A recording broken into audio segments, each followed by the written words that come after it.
Bueno, ahora sí, muy buenos días a todos. Muchas gracias por asistir a los muchachos del Colegio Mayor, gente del ITM, público externo, todos los que recibieron de alguna manera la invitación libre.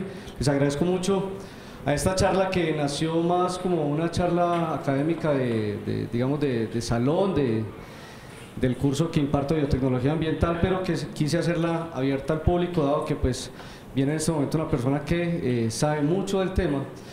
El ingeniero Juan Manuel López. Ahorita les voy a dejar para que él hable de su currículo, agradeciéndole pues mucho la invitación, pues la asistencia a este evento, y agradeciéndole mucho a ustedes la asistencia.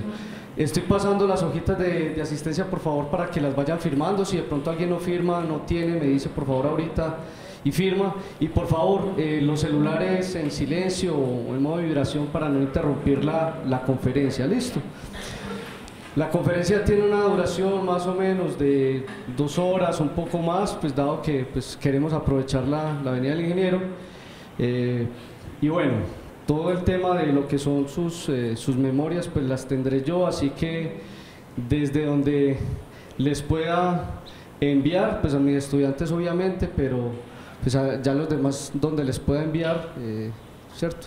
De pronto ahorita les dejo el correo y me pueden escribir y yo les podré enviar por lo menos las memorias de PowerPoint que tienen. Listo, muchísimas gracias. Gracias, Juan. Buenos días.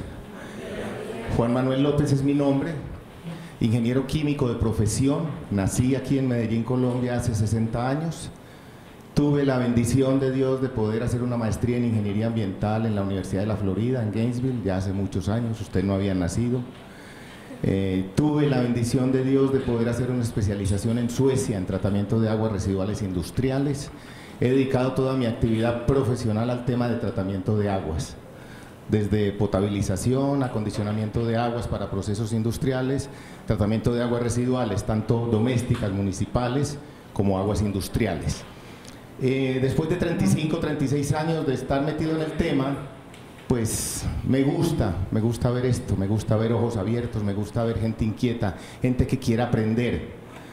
Vengo básicamente a eso, a compartir con ustedes. Sé que algunos de ustedes no tengo nada que enseñarles, podrían cerrar el cuaderno e irse tranquilos, no van a aprender nada nuevo, pero sé que hay gente que sí no ha oído hablar de algunos temas.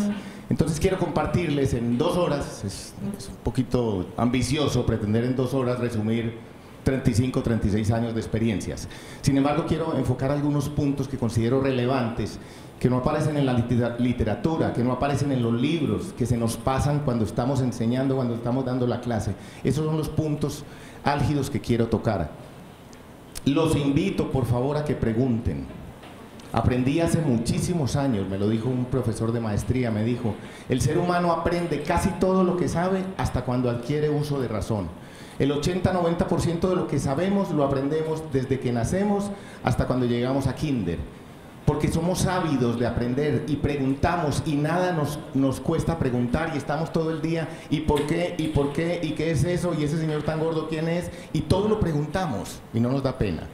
Llegamos a kinder, nos sentamos en el aula, la maestra empieza a enseñar el A, I, O, U, ¿entendieron? Y todos nos quedamos calladitos y ¿alguna duda? Y nadie pregunta. Entonces cesa el proceso de aprendizaje. Los invito honestamente a que pregunten. No me las sé todas, créanme, no presumo de saber, pero si está dentro de mi alcance y les puedo ampliar alguna duda que tengan, por favor alcen la mano, interrumpan, pregunten, ¿ok? Empiezo. A manera de introducción, de acuerdo al Inventario Nacional de Plantas de Tratamiento que actualiza sistemáticamente la Comisión Nacional del Agua, y aquí me faltó decirles algo, he vivido en Colombia, en Cali, Barranquilla, Medellín, he trabajado en varias ciudades del país, pero hace 17 años salí de Colombia, me fui a vivir inicialmente a Guatemala, trabajé por todo Centroamérica, Colombia, Perú, y hace 12 años me fui a vivir a México, hoy día vivo en México, ¿okay? Allá es donde resido. Aprovechamos esta venida, vine por asuntos familiares, por otros temas, y quise compartir con ustedes el día de hoy. Entonces, parte de lo que les voy a decir ahorita es de la situación de México, que como les digo, conozco y comparo un poquitico lo que pasa en México con lo que pasa en Centroamérica, de Colombia, Desafortunadamente no tengo información actualizada que compartirles, pero les voy a decir de México. La Comisión Nacional del Agua es la autoridad máxima ambiental en México. En 1995 existían 684 plantas de tratamiento con capacidad de 54 metros cúbicos por segundo, 54.000 litros por segundo. El 67% de dichas plantas de tratamiento estaban en operación y trataban un caudal de 43 metros cúbicos por segundo. De acuerdo a ese inventario, la eficiencia con la que operan esas plantas se puede ver aquí más o menos. Operan con eficiencias mayores al 80%, remueven el 80% o más de la contaminación que le llegan, 3% de las plantas. Y para eso es que se hacen las plantas. Operan con eficiencias entre 50 y 80%, ya una operación muy mediocre, 24%. Operan con eficiencias inferiores al 50%, 40% de las plantas construidas. Y no operan un 33%. ¿Qué quiere decir esto? En pocas palabras, que el 66% de las plantas de tratamiento construidas en México, en ese estudio que se hizo en el 95, y ahorita les voy a pasar los datos del año 2016, el 66%, las 2/3 partes de las instalaciones construidas no sirven para nada. Es plata tirada, son elefantes blancos, ¿ok? La causa de la ineficiencia de operación o de que se encuentren los sistemas fuera de servicios son diferentes, son diversas. Un análisis preliminar de una muestra de 20 plantas aleatoria dice 45% de ellas no opera eficientemente por falta de recursos financieros, casi la mitad. No hay con qué pagar la operación de las plantas de tratamiento. Un 30% se debe a errores conceptuales en su diseño. ¿Qué quiere decir? Sistemas que se construyeron mal construidos, que no fueron bien planificados, que no fueron bien diseñados. Y el 25% restante por falta de capacitación de los operadores. En México es un país el doble del tamaño de Colombia, es un país de 124 millones de habitantes, con una geografía en extensión territorial el doble de la de Colombia. Sin embargo, hay institutos que se dedican a enseñar a operar plantas de tratamiento. El Instituto Mexicano de Tecnología del Agua, la UNAM, dictan cursos y capacitan operadores de plantas de tratamiento de aguas residuales. Sin embargo, falta capacidad, falta gente que sepa operar las plantas. Desconozco, vuelvo y les digo cuál es la situación en Colombia, pero en Centroamérica les aseguro, no hay. Ni siquiera en Costa Rica, que es un país que está un poquitico a la vanguardia en Centroamérica, no hay escuelas que formen técnicos en operación de plantas de tratamiento de aguas residuales. Y ahí tenemos un vacío enorme. Esto fue tomado de ese artículo, se llamaba Las vicisitudes de las plantas de tratamiento de aguas residuales en México, y las conclusiones dice, las vicisitudes por las que han pasado las plantas de tratamiento de aguas residuales en los últimos 20 años en el quehacer y preocupación de los ingenieros sanitarios en México, prueban que existe una distancia cultural grande entre prestar un servicio eficiente y construir simplemente una obra, lo que nos obliga a reflexionar, a discutir y a actuar en consecuencia. ¿Qué quiere decir? Una planta de tratamiento no es simplemente una obra de infraestructura, no es un conjunto de tanques, tubos, bombas, subestación eléctrica, etcétera, etcétera. Eso no es una planta de tratamiento. Esos son componentes mínimos para que funcione la planta como tal. Pero la gente se confunde, la gente cuando habla de una planta de tratamiento habla de un tanque, habla de un reactor, habla de un soplador de aire. Eso no es la planta de tratamiento. Hay que entender conceptualmente bien qué es y cómo funciona la planta de tratamiento. Estos son algunos de los elefantes blancos que me vivo encontrando en mi recorrido por toda Latinoamérica. Esto se suponía que era una zanja de oxidación y ahí está. Dentro de la misma zanja de oxidación hay construida una vivienda y el señor que vive ahí tiene gallinas y todas esas cosas, y esa es la planta de tratamiento. Y aparece inventariada, ¿no? Dicen, hay una planta de tratamiento en tal parte. Allá vean lo que es la planta de tratamiento. Este es un filtro percolador en San Salvador. Vaya vean qué hay en el filtro percolador. No hay ni colector municipal para llegar al filtro percolador. ¿Ok? No sé si pasará algo similar aquí, lo desconozco, les decía. ¿Sí? Esto es una famosa trampa de grasas, trampas de grasas que nunca limpian, canales desarenadores mal diseñados. No sé si si los estudiantes ya han llegado a estos temas, pero un canal desarenador obedece a un diseño de ingeniería para que funcione. Cualquier canal no es un canal desarenador, créanme.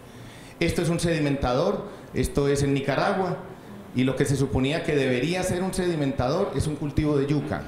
Ahí sacan yuca, literalmente, ¿ok? Esto es una planta de tratamiento de aguas residuales que inauguraron en el 2003. La inauguraron, yo fui a conocerla, fui a visitarla, la inauguró el presidente de la República Mexicana, y a los 6 meses está abandonada, o está tirada.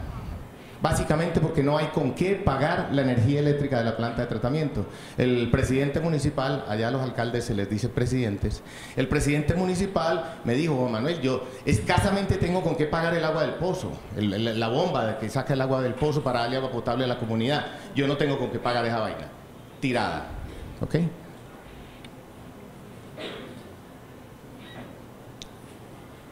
En el año 2008, el inventario que les mostré anteriormente era del 95, ya existían 1.833 plantas de tratamiento para tratar 113 metros cúbicos por segundo de aguas residuales, las cuales estaban tratando 84 metros cúbicos por segundo, 40% del agua residual generada en el país. En el 2009 ya habían 2.030, en el 2010 ya habían 2.200 instalaciones. En este momento se está arrancando la planta de tratamiento de aguas residuales más grande que se ha construido en todo el mundo de una sola vez. Hay plantas más grandes, pero la primera que se construye más grande en el mundo de esa capacidad es una planta en Atotonilco de Tula, en Hidalgo, que va a dar servicio a todo el Valle de México. Es una planta para tratar 50 metros cúbicos por segundo. Entonces está en este momento en pruebas y en arranque de esa planta. Sin lugar a dudas se ha incrementado el número de plantas de tratamiento en el país a lo largo de la historia, pero habrá mejorado igualmente el desempeño global de las mismas. El análisis del 2016 de la Conagua sigue siendo tristemente el mismo. 66%, 2/3 partes de las plantas de tratamiento de agua que hay en México no sirven para nada. Entonces, pensemos bien, no es hacer una obra de infraestructura, no es ir a cortar una cinta a que la inaugure el gobernador o el presidente de turno. Es realmente si estamos prestando un servicio como tal. Eso como abrebocas, desconozco, vuelvo y les digo, la situación de Colombia, entonces no les puedo compartir cifras ahorita. Entonces, empezamos. Tratar aguas residuales, de entrada, tienen que tenerlo claro, es muy fácil, es muy sencillo. Y la razón es simple, es básica. Un agua residual que tenga 2.000 partes por millón de sólidos totales, o sea, 2 gramos por litro de sólidos totales, quiere decir que esa agua es 99.8% agua. Entonces, sacar ese poquitico de una cosa que es agua es muy fácil. Lo que pasa es que sí requiere conocimiento, requiere ingeniería, requiere estudio, no tanto para saber cómo limpiarla, sino para saber qué hago con los subproductos que genero, para saber cómo lo hago de una manera económicamente viable, de una manera que sea sustentable a mediano y largo plazo. ¿Ok? Todas las tecnologías que hay hoy en día en el mundo para tratar aguas residuales, me gusta acomodarlas en 3 grandes grupos: procesos físicos y operaciones químicas unitarias. ¿Ok? Procesos biológicos aerobios y procesos biológicos anaerobios. Cualquier tecnología. Háblenme de membranas, háblenme de lo que quieran. Cae dentro de unas de estos 3 grandes grupos. Y es lo que quiero enumerarles, ver ventajas y desventajas de cada una de esas tecnologías. ¿Ok? Por aquí está saliendo, todavía no se ve, pero ya va a salir muy rápidamente un 4.º grupo de tecnologías que para mí es el futuro del tratamiento de aguas residuales, y son los procesos electroquímicos combinados con la microbiología. Es lo que llamamos celdas de combustible microbiológico. Al final les voy a hacer una breve referencia sobre eso, pero creo que es hacia allá, hacia donde va la tecnología definitivamente. Entonces empecemos. Procesos físicos unitarios. Perdón, ¿hay una pregunta? No.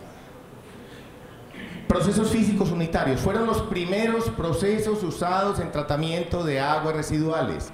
Por allá a finales de 1800, comienzos de los 1900, cuando empieza la preocupación por recuperar la calidad de agua en los ríos, sobre todo en Inglaterra, Alemania, los técnicos de la época preocupados por cómo sacamos del Támesis y del Rin, cómo sacamos llantas, muertos, incendios que se presentaban a lo largo del río y todo eso, empezaron a pensar metodologías de tratamiento y encontraron que procesos físicos copiados de la naturaleza, como es el tamizado, el desarenado, la sedimentación, la flotación, eran procesos que ayudaban a limpiar los ríos. Entonces empezaron a instalar en las descargas de aguas a los ríos, empezaron a instalar rejillas, sistema físico muy sencillo, muy simple, y ahí atrapo las llantas, atrapo los sólidos gruesos que necesito. Empezaron a instalar sistemas de desarenado, sistemas de sedimentación, sistemas de flotación para retirar grasas, para retirar todo este material que flotaba, plásticos que empezamos a ver. Entonces, procesos físicos unitarios, los procesos iniciales en el tratamiento de aguas residuales, procesos con una característica importante. Aún hoy en día los seguimos usando después de más de 100 años. Siguen siendo imprescindibles en las plantas de tratamiento. Muchas veces se nos olvidan. Operaciones químicas unitarias. Operaciones que usamos cuando tenemos aguas residuales industriales, aguas ya un poco más complejas. Entonces hablamos de ajustes de pHs, de balanceos de nutrientes y micronutrientes, de precipitación química. Yo tengo un agua residual de una curtimbre que tiene cromo, tengo un agua residual de una industria de galvanoplastia que tiene metales pesados, definitivamente tengo que hacer una precipitación química. Precipitación que es muy sencilla, vuelvo y le repito. Yo a un agua de una galvanoplastia le echo cal, le subo el pH arriba de 12, se precipitan todos los metales pesados y el agua queda limpia. Es lo más sencillo de hacer. Pero ahora, ¿qué hago con el sedimento? ¿Qué hago con lo que llevé al fondo del agua? ¿Ok? Características importantes de los procesos físicos. Los procesos físicos unitarios no eliminan contaminación, solo la separan. Y es algo que perdemos de vista frecuentemente. ¿Qué quiere decir esto? Si yo tengo un canal de rejas a la entrada de una planta de tratamiento, antes de la reja yo tengo agua con sólidos. Después de la reja yo tengo agua sin sólidos. Muy bien. ¿Y dónde están los sólidos? Están aquí, escurriéndose, secándose. Entonces separo la contaminación, pero no remuevo un microgramo de contaminación. Esa es una limitación de los procesos físicos y se nos olvidan. Pongo una rejilla fina, un hidrotamiz, lo que sea, retengo mucha basura y el agua ya no tiene esta basura, el agua que sigue hacia los procesos posteriores. Si yo no decido qué hacer con esta basura de una manera ambientalmente válida, no he resuelto nada. ¿Ok? Es el caso típico que me encontré en estos años de caminar con las trampas de grasas. En las facultades de arquitectura de muchas escuelas de Latinoamérica se le enseña a los arquitectos que deben de poner en sus diseños de las viviendas, al pie de la cocina, una trampa de grasas. Es ley, por ejemplo, en Costa Rica, en Guatemala, en México. El arquitecto, la arquitecta, el profesional va y efectivamente instala una trampa de grasas en la vivienda. Claro que también se cuida el arquitecto de que quede tapadita, de que quede cubierta, ¿no? Para que no se vea muy fea. Entonces la cubre con tierra. Empezamos a habitar la vivienda y los primeros días, cuando lavamos los trastos, pues sí, las grasas quedan atrapadas en la trampa de grasas. ¿Ok? Quedan atrapadas. Pero se le olvida al arquitecto explicarle a la señora o al señor de la casa que las grasas hay que sacarlas, hay que separarlas y hay que disponerlas ambientalmente, de una manera ambientalmente correcta. Entonces, al cabo de 3 meses, al cabo de 6 meses, la trampa de grasas está ahí tapadita con grama muy bonita en el jardín y está hasta el cuello de grasas. De ahí en adelante, toda el agua grasa que pasa por la trampa de grasas sale derechito. ¿Y la trampa de grasas qué está haciendo? Nada. Y créanme, hay cientos de miles de trampas de grasas enterradas en Latinoamérica haciendo nada. ¿Ok? Entonces, de nuevo, los procesos físicos Son muy buenos, son muy económicos de instalar, nos ayudan a remover 30-35% de contaminación, pero hay que ver qué hacemos con lo que removió mi proceso físico. Si no, no he hecho nada. Las operaciones químicas unitarias, ese ajuste de pH que les decía, esa precipitación química, ese balanceo de nutrientes, de micronutrientes, incrementan los sólidos totales de las aguas residuales. Para yo ajustar un pH, tengo que adicionar un ácido o un álcali. Estoy incrementando los sólidos del agua. Para yo hacer una precipitación química de un metal, tengo que adicionar cal o soda cáustica, tengo que adicionar un álcali. Estoy incrementando los sólidos del agua. Y créanme, eso tiene una connotación ambientalmente negativa. No solo porque estoy incrementando la mugre que trae el agua, sino porque para producir el ácido o la soda o la cal en una fábrica, estoy generando un impacto ambiental. De tal manera que las operaciones químicas unitarias hay que manejarlas con pinzas, hay que manejarlas con mucho cuidadito y usarlas solo cuando las requiera. Si ustedes me traen aquí un litro de agua caca, le digo yo cariñosamente a las aguas negras, si ustedes me ponen aquí un litro de agua caca, yo les digo, échenle 1 gramo de sulfato de aluminio, de alumbre, o échenle medio gramo de cloruro férrico. Lo agito y ustedes van a ver en 10 minutos el agua limpia. Y toda la porquería está en el fondo. Les repito, limpiar agua es muy fácil. Pero, ¿qué hago con ese lodo que tiene aluminio, que tiene hierro? Estoy creando un impacto ambiental negativo. ¿De dónde salió ese sulfato de aluminio? ¿De dónde viene ese cloruro férrico? De una fábrica que está contaminando. ¿Ok? Entonces hay que usarlos con mucho cuidado. En resumen, a pesar de su aparente sencillez, ambos estos, los procesos físicos y las operaciones químicas unitarias, son indispensables para un buen sistema de tratamiento de aguas residuales. ¿Okay? La gran mayoría de las plantas de tratamiento que colapsan, que no funcionan, que no sirven, se deben a que no tienen unos buenos procesos físicos al inicio o unas operaciones químicas adecuadas. ¿Estamos? ¿Para qué uso normalmente los procesos físicos y las operaciones químicas?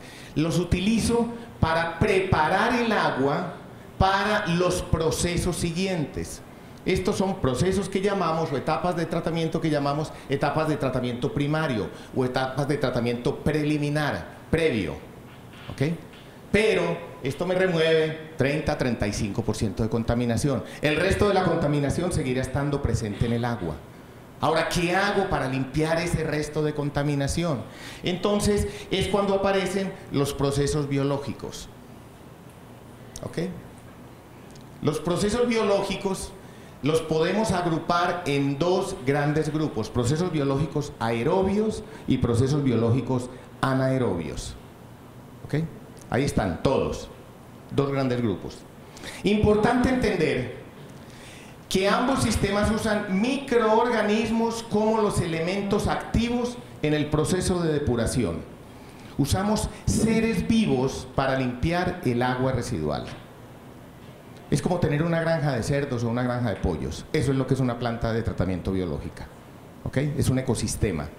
Entonces, lo que limpia el agua, de nuevo, no es el soplador de aire, no es el tanque, no es el reactor. Son seres vivos, son bichitos que tenemos allá trabajando para nosotros. Y a la mayoría de la gente se le olvida eso.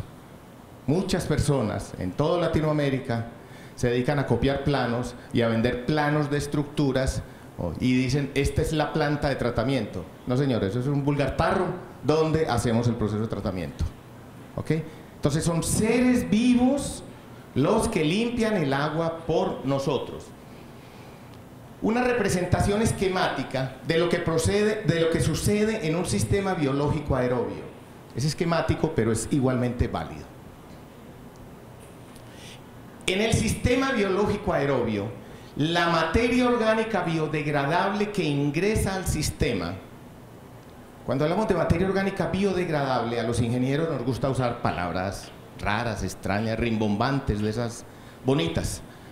Usamos que carbohidratos, aminoácidos, proteínas, grasas, vitaminas y no sé qué, hormonas. Nada. Cuando hablamos de materia orgánica biodegradable, estamos hablando de orina, de heces fecales, de la leche, de la sangre, del moco, del semen, del café, de la cerveza, de la leche. ¿Ok? Estamos hablando de eso, en español sencillo. La materia orgánica biodegradable que ingresa a mi sistema biológico aerobio lo utilizan varios microorganismos, principalmente bacterias, bacterias que para vivir requieren oxígeno, y de ahí viene la denominación de aerobio. Mi sistema es aerobio porque tengo microorganismos que requieren oxígeno para vivir. Estas bacterias aerobias utilizan oxígeno, utilizan nutrientes, principalmente nitrógeno, fósforo, potasio, para poder hacer su material celular. Respiran como nosotros, liberan CO2 y agua como fruto de su proceso metabólico, y al igual que nosotros, lo que hacen también es reproducirse dentro del sistema. Producen nuevas bacterias, y esas nuevas bacterias, esos nuevos microorganismos, es lo que denominamos lodos en una planta de tratamiento de aguas residuales. En mis procesos físicos, lo que les mencionaba antes, lo que retenemos ahí se denomina basura. Esos son basuras. Pero esto, que es material proteínico unicelular, esto es lo que denominamos lodos en la planta de tratamiento de aguas residuales. Características importantes del sistema biológico aerobio, cualquiera que sea el tipo. Más o menos el 50% de la materia orgánica que ingresa al sistema va a salir del sistema en forma de gases de respiración, en forma de CO2 y agua. Y el resto, el otro 50% de la materia orgánica biodegradable, se convierte en nuevas bacterias. Literalmente la incorporan dentro de sus células y se van multiplicando. Si a mi planta de tratamiento llega 1 tonelada por día de materia orgánica, definitivamente voy a sacar cerca de 500 kilos de materia orgánica en forma de CO2 y agua a la atmósfera, y voy a generar 500 kilos de lodos. ¿Ok? Esa es una característica importante. La otra característica importante es que mi sistema obviamente requiere oxígeno. Si yo le quito el oxígeno, definitivamente los bichos se me mueren. Me encuentro muchas veces, en muchas ocasiones, que la gente dice: de noche apagamos el soplador porque es que esa vaina hace mucho ruido, y entonces para que no haya tanto ruido apagamos el soplador de noche. Ah, bueno. Eso es como tener un acuario en mi casa y yo de noche le apago la bombita de oxígeno a los pececitos. Vayan, miren cómo amanecen los pececitos. Puede que la primera noche no, pero en 15 días van a estar hinchados y muertos. ¿Ok? Entonces, si el sistema es aeróbico, necesita oxígeno para que los bichos vivan. ¿Ok? Bueno, la otra característica importante es que requieren, estas bacterias, que normalmente son muy activas, son muy agresivas, requieren nutrientes para estar reproduciéndose, para estar multiplicándose. En aguas residuales domésticas, en aguas municipales, aguas negras, aguas cacas, normalmente no hay que preocuparnos por nutrientes. Las aguas residuales domésticas tienen suficiente nitrógeno, suficiente fósforo, potasio, etcétera, etcétera. Pero en el caso de las aguas residuales industriales, lo normal, casi por ley, hay un desbalanceo de nutrientes. Yo tengo el agua de un ingenio azucarero. ¿Qué contiene el agua residual de un ingenio azucarero? Azúcar. Completamente biodegradable, por supuesto. Pero si yo le echo solo azúcar a mis bichos, se me mueren. No tienen con qué reproducirse. Y casi todas las plantas que tratan aguas azucareras no funcionan porque no hay un balanceo adecuado, sobre todo de nitrógeno. Fósforo puede haber, pero sobre todo de nitrógeno, y las plantas no funcionan. La planta de una embotelladora de gaseosas no funciona, y uno pregunta, y le estás analizando y midiendo y balanceando tus nutrientes. No sabía que había que hacerlo. Sí, hay que hacerlo. ¿Ok? Entonces, esa es una característica importante. Ejemplos de sistemas biológicos aerobios. Un río, cualquier río, es un sistema biológico aerobio. Cuando yo era niño, yo le preguntaba a mi papá, ¿por qué yo me orino en el río y aguas abajo el río está limpio? Mi papá me decía, con su sabiduría de carpintero, él me decía, porque es que el golpeteo del agua contra las piedras la va limpiando. No sabía microbiología, ni transferencia de gases, ni nada de esas carajadas. Él me decía, el golpeteo del agua en las piedras la va limpiando. Y la verdad es esa.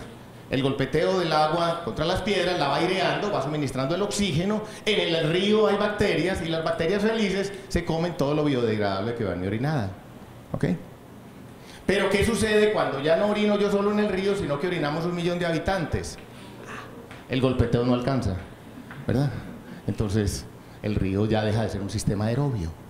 Entonces utilizamos, por ejemplo, las lagunas que denominamos lagunas facultativas o lagunas aireadas de manera natural. Igual, una represa, un embalse, un lago, es un sistema biológico aerobio. El oxígeno le llega por dos rutas, vía difusión desde la atmósfera, por la presión atmosférica, y vía producción fotosintética, por algas o bacterias fotosintéticas. Ahí tenemos el oxígeno. Yo le tiro comida al lago y las bacterias que están de manera natural ahí presentes, felices, están comiendo, se están reproduciendo y están limpiando el lago. Pero igual, ¿qué sucede cuando ya al lago le entra demasiada comida?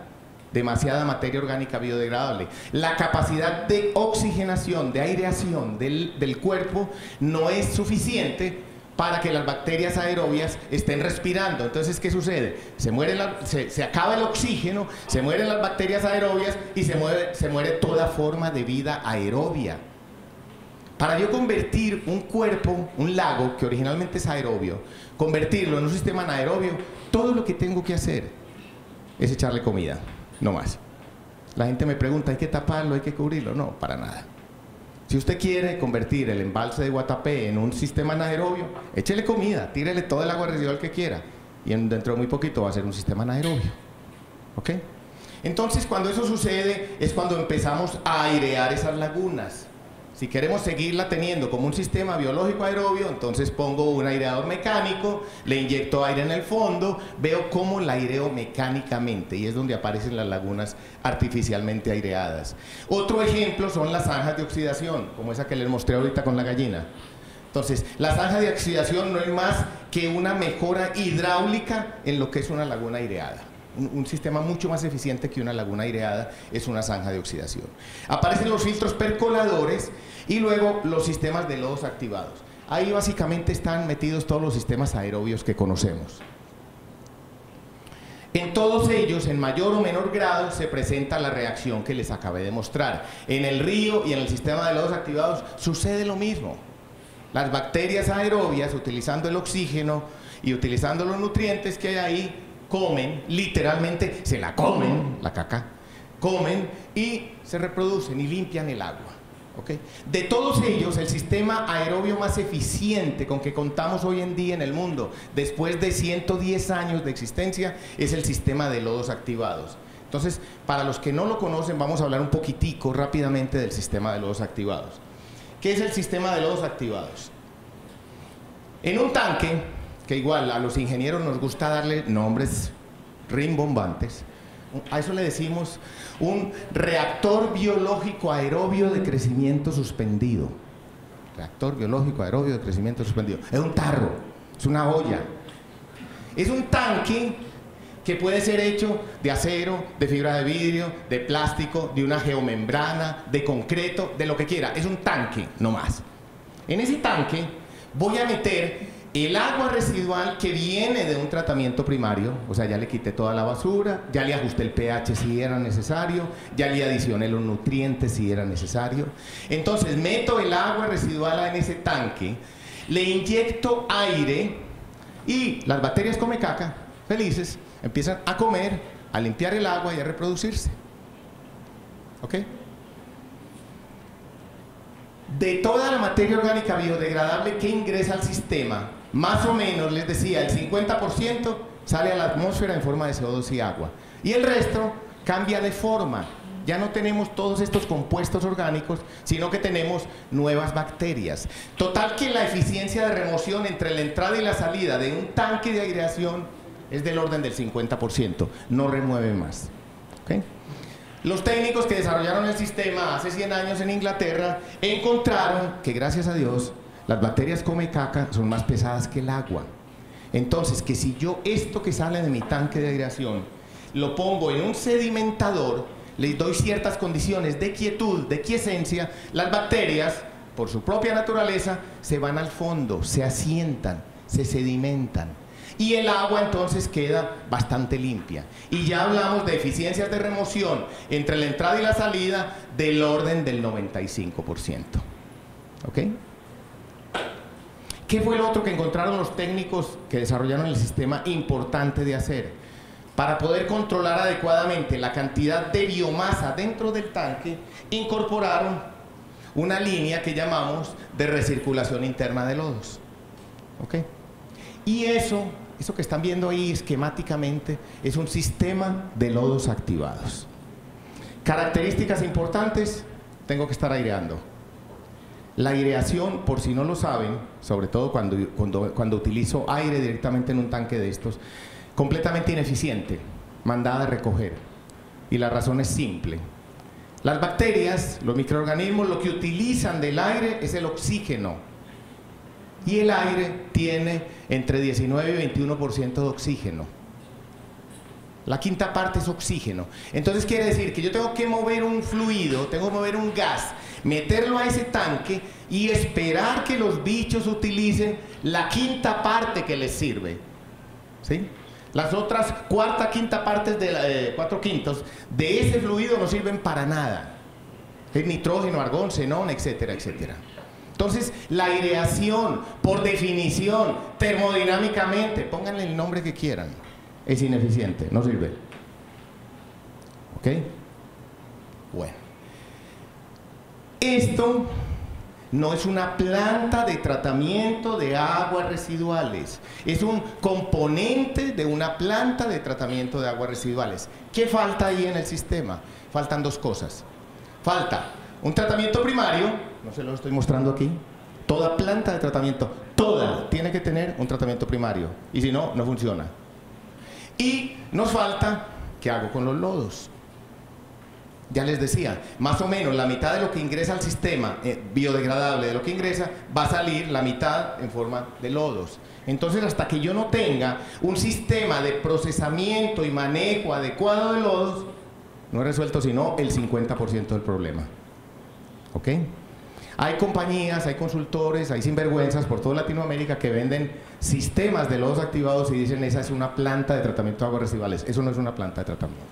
Entonces, para que quede claro, una planta de tratamiento de aguas residuales, no importa la tecnología que sea, cualquier tecnología va a tener tres componentes: un tratamiento primario, un proceso biológico, en este caso de lodos activados, y un sistema de manejo y disposición de lodos. Cualquiera de los tres que no exista y la planta no funciona. Pero llevo muchos años caminando por toda Latinoamérica y oyendo a sinvergüenzas que venden plantas de tratamiento de aguas residuales que no generan lodos. Es que yo le tengo la maravilla del siglo. Yo le tengo una planta que la mía sí no produce lodos. El que se atreva a decir eso, yo siempre lo he dicho, o no ha cursado microbiología de kinder, o es un vulgar estafador. ¿Ok? Para los que no lo hayan visto, así luce un tanque de aireación. Es un color café oscuro, café oro dicen algunos, de oro no tiene nada, es un cafecito. No huele a nada, huele como a humus, como a tierra mojada, a eso huele un tanque de aireación. Pero ¿qué le dice a uno que el sistema está bien de entrada? Cuando yo llego al tanque de aireación y no veo aquí tapas de gaseosa, no veo colillas de cigarrillo, no veo condones, no veo zapatos, no veo cabezas de muñecas, entonces yo digo, ah, la planta tiene un buen sistema de tratamiento primario. Pero si yo llego y miro el tanque de aireación y veo un montón de basura, yo digo, empiezo por arreglar la cabeza de la planta, tiene problemas en la entrada. ¿Estamos? Esto, para los que no lo han visto y tengan la oportunidad de verlo, desen ese gusto. Agarren una gota de esto y pónganla en un microscopio. No necesita muchos aumentos, 50 aumentos, 40, 50 y 100 mejor. Es una hermosura, es de las cosas más lindas que hay en la naturaleza, una gota de licor mezclado, que así se llama esto, visto al microscopio. Vemos ahí las bacterias persiguiendo el sustrato, persiguiendo la caca, persiguiendo la comida. ¿Sí? Vemos a los protozoarios persiguiendo a las bacterias rotíferas y vemos los hongos formándose ahí. Es una cosa realmente digna de verse, es de las cosas lindas que hay, una gota de esto, vista al microscopio. Cuando yo saco de aquí, de este tanque, saco 1 litro con una jarra y lo pongo aquí sobre la mesa, en cuestión de minutos, 10, 20 minutos, todo el lodo está en el fondo y el agua que me queda en la parte de arriba es translúcida, casi limpia. Esta es el agua que está saliendo del sedimentador de esta planta después de que se ha asentado el lodo. ¿Okay? Entonces, para que se den una idea de cómo luce una planta de lodos activados. Ahora, si yo veo basura aquí, voy a ver basura en el sedimentador y por ende voy a ver un montón de porquería en el agua que está saliendo. Entonces, me perdonan, pero algo pasa con la proyección y no sé por qué se ve así. Aquí están tachados unos letreros que tenía. Toda planta, esta es una planta de tratamiento basada en lodos activados, créanme lo que les estoy diciendo, y simplemente les mostraba en amarillo un tratamiento primario donde voy a remover basura, voy a remover cosas no biodegradables, voy a remover sólidos gruesos, voy a remover sólidos grandes. Tenemos el sistema biológico aerobio, en este caso un sistema de lodos activados, es lo que está ahí detrás de esa mancha azul, es la parte biológica, y tenemos un sistema para manejo, deshidratación y manejo de lodos. 3 componentes básicos, y lo pueden recordar por la bandera, amarillo, azul y rojo. 3 componentes básicos que tiene que tener toda planta de tratamiento de aguas residuales, no importa la tecnología que sea. ¿Ok? Una laguna facultativa, que sea un filtro percolador, que sea un MBBR, que sea lo que quieran. Tiene que tener 3 componentes, cualquiera que falle, y la planta, un dolor de cabeza. ¿Ok? ¿Preguntas? No hay preguntas, eso me gusta. Una pregunta. Sí. ¿Qué pasa si saca el filtro y no le sedimentan los lodos? ¿Qué está pasando ahí y qué puede hacer para que...? Normalmente cuando las bacterias come caca no sedimentan, es porque tiene algún problema microbiológico en el sistema. O hay deficiencia de nutrientes, o hay deficiencia de oxígeno, o hay un metal pesado, y entonces los microorganismos crecen de una manera esponjada. Ese fenómeno se llama bulking, por ejemplo, es el más común en lodos activados. Entonces los bichos, para protegerse, crecen así esponjadamente, no crecen así, crecen esponjadamente, y cuando van al sedimentador no asientan. ¿Qué hay que hacer? Revisar cómo está el oxígeno disuelto. Pero uno llega a muchas plantas de lodos activados y le dice, ¿en cuánto está el oxígeno disuelto? Ah, no, es que aquí no lo medimos. Ah, bueno, está bien. O aguas residuales industriales, y uno les dice, ¿y cómo está el balance de nutrientes? ¿Eso qué será? ¿Ok? Entonces, normalmente los problemas de sedimentabilidad en los lodos activados se deben a un problema de proceso. ¿Ok? Sí. Dígame. ¿Cómo que, perdón? ¿Cómo se calcula la dosis óptima de nutrientes? Dependiendo del sistema, si es aerobio hay una relación mínima que uno debe de garantizar, relación de DBO, nitrógeno, fósforo, por lo menos 100:5:1. Si tengo 1000 miligramos de DBO, debería tener 50 miligramos de nitrógeno y debería tener 10 de fósforo como mínimo. De ahí para arriba no hay problema. En los sistemas aerobios, lo vamos a ver más adelante, son menos exigentes en nutrientes, entonces puedo manejar relaciones de 350:5:1. ¿Sí? 100:5:1 en los aerobios, 350:5:1, y es una ventaja muy importante en los sistemas anaerobios. Bueno, volviendo al sistema de lodos activados, que como les digo es el sistema más eficiente aerobio con que contamos hoy en día en el mundo, tiene ciertas características importantes. Los lodos activados son los lodos más estudiados y más conocidos en Latinoamérica. ¿Y cuál es la razón? De hecho, la planta de San Fernando es una planta de lodos activados. La planta del Retiro es una planta de lodos activados. La planta que se está probando, arrancando ahorita en el norte del Valle de Aburrá es una planta de lodos activados. Son los sistemas más estudiados, más conocidos en Latinoamérica, y la razón es simple. El sistema se desarrolló en Inglaterra hace 110 años, de Inglaterra pasó a Europa y de Europa pasó a los Estados Unidos. ¿Ok? Y casi todas las plantas en los Estados Unidos hasta la década de los 80 eran de lodos activados. Nuestros maestros, los ingenieros sanitarios que viajaron de Latinoamérica a formarse en Estados Unidos, ¿qué aprendieron? Lodos activados. Entonces lo que trajimos a Latinoamérica, eso es lo que enseñamos en Latinoamérica, lodos activados. Esa es la única razón. Porque los lodos activados requieren una cantidad moderada de área, no es mucha, pero es mayor que un sistema anaerobio. Tienen un alto consumo de energía en aireación y mezcla, así como en recirculación de lodos. Y cuando les decía que la mitad de las plantas de México que no operan lo hacen porque no hay con qué pagar eso, ahí está. Cuesta mucho airear el sistema. Cuesta mucho mezclar el contenido del tanque de aireación. Cuesta mucho recircular los lodos del sedimentador al tanque de aireación. ¿Ok? Tienen una alta producción de lodos en excesos, los cuales deben ser dispuestos apropiadamente. ¿Sí? Más o menos la mitad de la materia orgánica biodegradable que ingresa a un sistema de lodos activados sale en forma de lodos. Si yo tengo 5 toneladas de materia orgánica diariamente, prepárese a retirar 2,5 toneladas de lodos de su planta todos los días. Así de sencillo. Por más que le digan que es que esta tecnología milagrosa no genera lodos. ¿Ok? Y en general es bastante costoso de operar en los países en vía de desarrollo. Esto lo aprendí yo por allá en los 80, usted no había nacido. Pero hoy en día, aún hoy en día, en los países desarrollados, esto ya está siendo totalmente revaluado. Pero hay que aprenderlo y hay que verlo. Me iban a preguntar algo por allí, perdóname. No. Ok, seguimos. Gracias. Entonces, 2 escuelas han venido trabajando en estos últimos 50 años alrededor del tema de lodos activados. Uno, ¿cómo hago para disminuir el costo de aireación?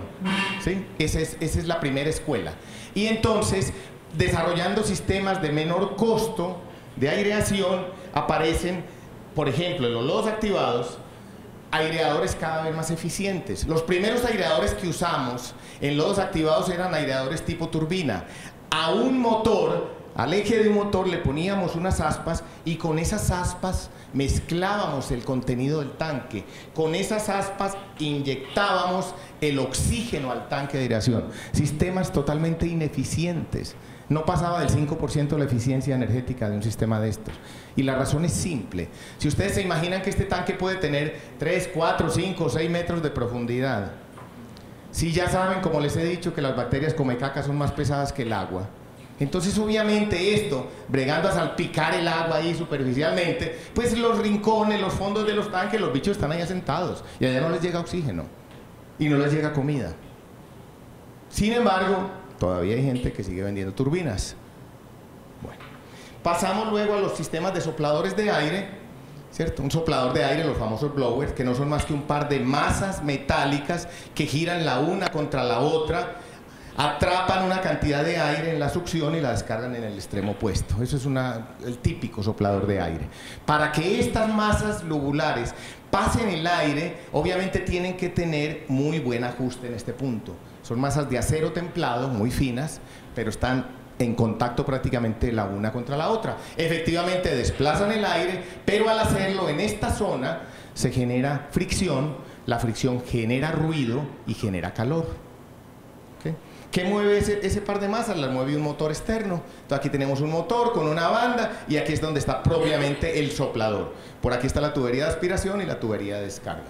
Entonces los sopladores de aire, quienes no los conozcan, vayan a arrímense a uno y van a ver el nivel de ruido que hace un soplador de aire, ¿no? Entonces, son el doble de eficientes de lo que es una turbina, obviamente, mucho más eficientes. Aparecen los sistemas de aireación de tercera generación. Estos fueron desarrollados en Japón, porque los japoneses estaban bravos de oír, estaban cansados de oír sopladores de aire por todas partes y dijeron, tiene que haber otra forma de airear. Y efectivamente desarrollaron los equipos de aspiración de aire, equipos que llamamos de tercera generación. Esto es una bomba sumergible, una bomba que va dentro del tanque de aireación. La bomba jala licor mezclado, jala el contenido del tanque de aireación y lo descarga dentro del tanque. Entonces la bomba lo que está haciendo es recirculando simplemente el contenido del tanque. Entonces ya no vamos a mezclar el tanque con aire, sino que lo vamos a mezclar mecánicamente, hidráulicamente. En la descarga de la bomba ponemos un Venturi, ¿sí? Un eyector de vacío. ¿Qué es un Venturi? Es una reducción brusca en el diámetro de la tubería. Venimos con una tubería de 4 o 6 pulgadas, ponemos una platina con un orificio de 1 pulgada, eso es un Venturi. Se demuestra muy fácilmente, es una práctica de laboratorio muy sencilla. Después del Venturi, después de la placa, se genera una zona de vacío o de presión negativa. Entonces en esa zona colocamos un tubo y el tubo va hasta arriba. Entonces la bomba está mezclando el contenido del tanque y al mismo tiempo está haciendo vacío, está aspirando el aire. Entonces, así se ve un equipo de estos instalados. Esto lo pusimos en una planta en Costa Rica, una planta de piña. Aquí vemos el equipo sumergido y aquí vemos la tubería por donde se va a aspirar el aire. Obviamente, un equipo de estos, cuando yo voy al tanque de aireación, lo único que veo es un tubo. La bomba, al estar sumergida todo el tiempo, está refrigerada por la misma agua. El ruido, no hay ruido. Todo lo que uno siente es algo así como así se escucha en la planta que utiliza este tipo de equipos. Y este equipo tiene el doble de eficiencia de la de cualquier soplador. Quiere decir que donde tenga que usar un soplador de 50 caballos, con una bomba sumergible de 25 caballos, logro el mismo efecto. La factura de energía se me va a la mitad. ¿Ok? Entonces todos los días estamos tratando de desarrollar sistemas más eficientes para airear. Los filtros percoladores, quienes no lo conozcan. Los filtros percoladores, ya no hablamos de crecimiento suspendido, ya no hablamos de que las bacterias están flotando en suspensión en el agua, sino que hablamos de crecimiento adherido. En un recipiente, en un tarro, de cualquier material, bueno, de un material apropiado, metemos un material inerte. Hemos puesto piedras de río, piedras de canto rodado, hemos puesto piedras pómez, hemos puesto anillos cerámicos, hemos puesto anillos de vidrio, hemos puesto pedazos de tubería de PVC, hemos puesto lo que ustedes se quieran imaginar, ¿ok? ¿Qué es lo que voy a hacer en este sistema? Voy a procurar que las bacterias crezcan adheridas a esta superficie, crezcan ahí pegadas a esa superficie. Entonces llevo el agua caca que viene del tratamiento primario y la espolvoreo, la riego uniformemente sobre la superficie del filtro percolador y la dejo que caiga. Ese proceso se llama percolar, como hace una percoladora de café, estamos percolando el agua. Esto no está inundado de agua, esto está vacío. Entonces, la aireación es una aireación natural. La presión atmosférica está metiendo el aire ahí dentro de todos esos espacios vacíos y mi costo de aireación es cero. Cero en un filtro percolador. ¿Ok? Entonces, logro que las bacterias que están aquí adheridas, ellas las baño con el agua caca, y ellas comen y respiran y se van reproduciendo, y el agua que sale por la parte de abajo sale limpia. ¿A qué costo energético? Cero. Tal vez al costo de bombear el agua, llevarla a la parte de arriba y dejarla caer. Pero, si por ejemplo, como en este caso, yo tengo el tratamiento primario en una falda de una montaña, hago un buen tratamiento primario y dejo pasar el agua por mi filtro percolador, mi costo energético total en esta planta es cero. Y es un sistema aerobio. Cuesta entenderlo, pero ahí está. ¿Ok? Bueno. Los sistemas de biodisco, que no son más que una mejora de los filtros percoladores, un crecimiento también adherido, una mejora hidráulica. Entonces, en un sistema de biodiscos, lo que yo hago es promover el crecimiento de los microorganismos adheridos a estas superficies. Este es un tanque por donde voy a pasar la comida, el sustrato, dicen los técnicos, la caca. Entonces, tengo en el extremo, tengo un motorreductor que me hace girar todos estos discos de una manera muy lenta, me las está haciendo girar. Las bacterias van a empezar a crecer adheridas a esta superficie, ellas toman aire cuando están arriba, se sumergen y empiezan a comer caca, y comen, y comen, y comen, y comen, y vuelven y salen, y vuelven y respiran. Entonces la aireación es simplemente darle vueltas a ese tambor. Es un costo energético muy bajito, mínimo, ¿ok? Entonces es otro sistema aerobio, pero donde mi costo de aireación es muy bajo, el sistema de biodiscos. ¿Cuáles son las limitaciones de los percoladores y de los sistemas de biodiscos? Que cada desarrollador del material de soporte o del material donde van a crecer los bichos, cada uno de ellos hace su propio estudio, hace su propia cinética de cuánta área necesito, de cuántos bichos me van a crecer por cada metro cuadrado de superficie, y eso se lo reserva, normalmente no lo publican. Entonces no hay una tecnología estandarizada que diga, si el anillo es de esta geometría, entonces necesita tantos metros cúbicos de empaque por kilo de DBO, ¿sí? O lo mismo en los biodiscos. Entonces son sistemas que tienden a ser patentados y eso ha dificultado un poquitico su divulgación. Sí.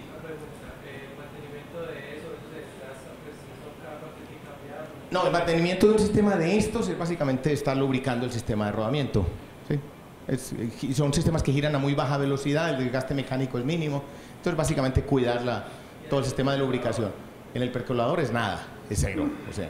Pero eso no hay que cambiarlo, eso no esos filtros no hay que cambiarlos. No, realmente si el material está bien diseñado con protección ultravioleta adecuada, estos anillos le duran a usted 10, 20 años ahí, sin problema. O si acaso cambia la capa de arriba, la capa superior. ¿Ok? Después de cualquiera de estos dos sistemas que les estoy mencionando, ¿qué necesito? El sedimentador. Los bichos están comiendo y se están reproduciendo y están saliendo por abajo con el agua. Entonces tengo que poner un sedimentador para que se asienten los lodos. Solo que aquí no necesito recircularlos a la entrada del sistema. Los saco de una vez a disposición final. ¿Ok? Es importante para que entendamos ahorita una diferencia entre este filtro percolador y el filtro anaerobio. ¿Cómo se limpia? ¿Cómo evitamos que esto se tapone, que haya obstrucciones y que realmente el agua esté percolando continuamente? Las bacterias llegan a la superficie. La primera bacteria soy yo, colonizo la superficie y me pego aquí a esperar que me bañen de caca. Listo. Recibo el agua y empiezo a comer y a reproducirme. Y entonces empieza a crecer una película, un film, un biofilm, pegado a esta superficie. Se demuestra fácilmente a nivel de laboratorio. Cuando esa película ya alcanza unos 3 milímetros de espesor, yo que fui el primero que llegué, ya no recibo ni comida ni oxígeno. Estoy muy adentro, están comiendo los de afuera. Entonces me muero. Al morirse, la misma película se desprende y sale por la parte de abajo. Esa es la dinámica con la cual un filtro percolador se mantiene limpio. ¿Ok? Bueno. Y eso es importante para que lo tengamos en cuenta con respecto a los filtros anaerobios más adelante. Los reactores de tanda secuenciales, los famosos SBRs, es otra forma de ahorrar energía. ¿Qué es un reactor de tandas secuenciales o un SBR? Es un sistema que funciona por tandas, por baches, ¿sí? Por lotes, de manera discontinua. Inclusive los primeros estudios de lodos activados se hicieron sobre sistemas de tandas. ¿Cómo funciona mi sistema de tandas? En un tanque tengo mi sistema de inyección de aire, tengo un sistema para drenado de líquido, entonces inyecto el agua residual que quiero tratar. Lleno el tanque y tan pronto está lleno el tanque, empiezo mi proceso de aireación. Pero el agua residual ya tiene que tener otro tanque para poder descargarla en otro tanque. ¿Okay? Entonces, en este tanque, apenas está lleno, empiezo el proceso de aireación, lo aireo 4, 6, 8 horas, según el proceso, según el diseño, y al cabo del tiempo de aireación, al cabo de las 8 horas, apago el soplador, le quito la entrada de aire, y los lodos, ya sabemos, se van al fondo, se asientan. Entonces, saco el agua limpia por arriba, saco parte de los lodos, dejo un poquito de lodo, semilla ahí, y vuelvo y empiezo mi proceso. Entonces, se hace por tandas. Cuando se desarrolló, ¿qué era lo que se estaba buscando? ¿Por qué este sistema puede ser un poco más económico que el sistema de lodos activados convencional? Porque aquí no tengo el sedimentador aparte.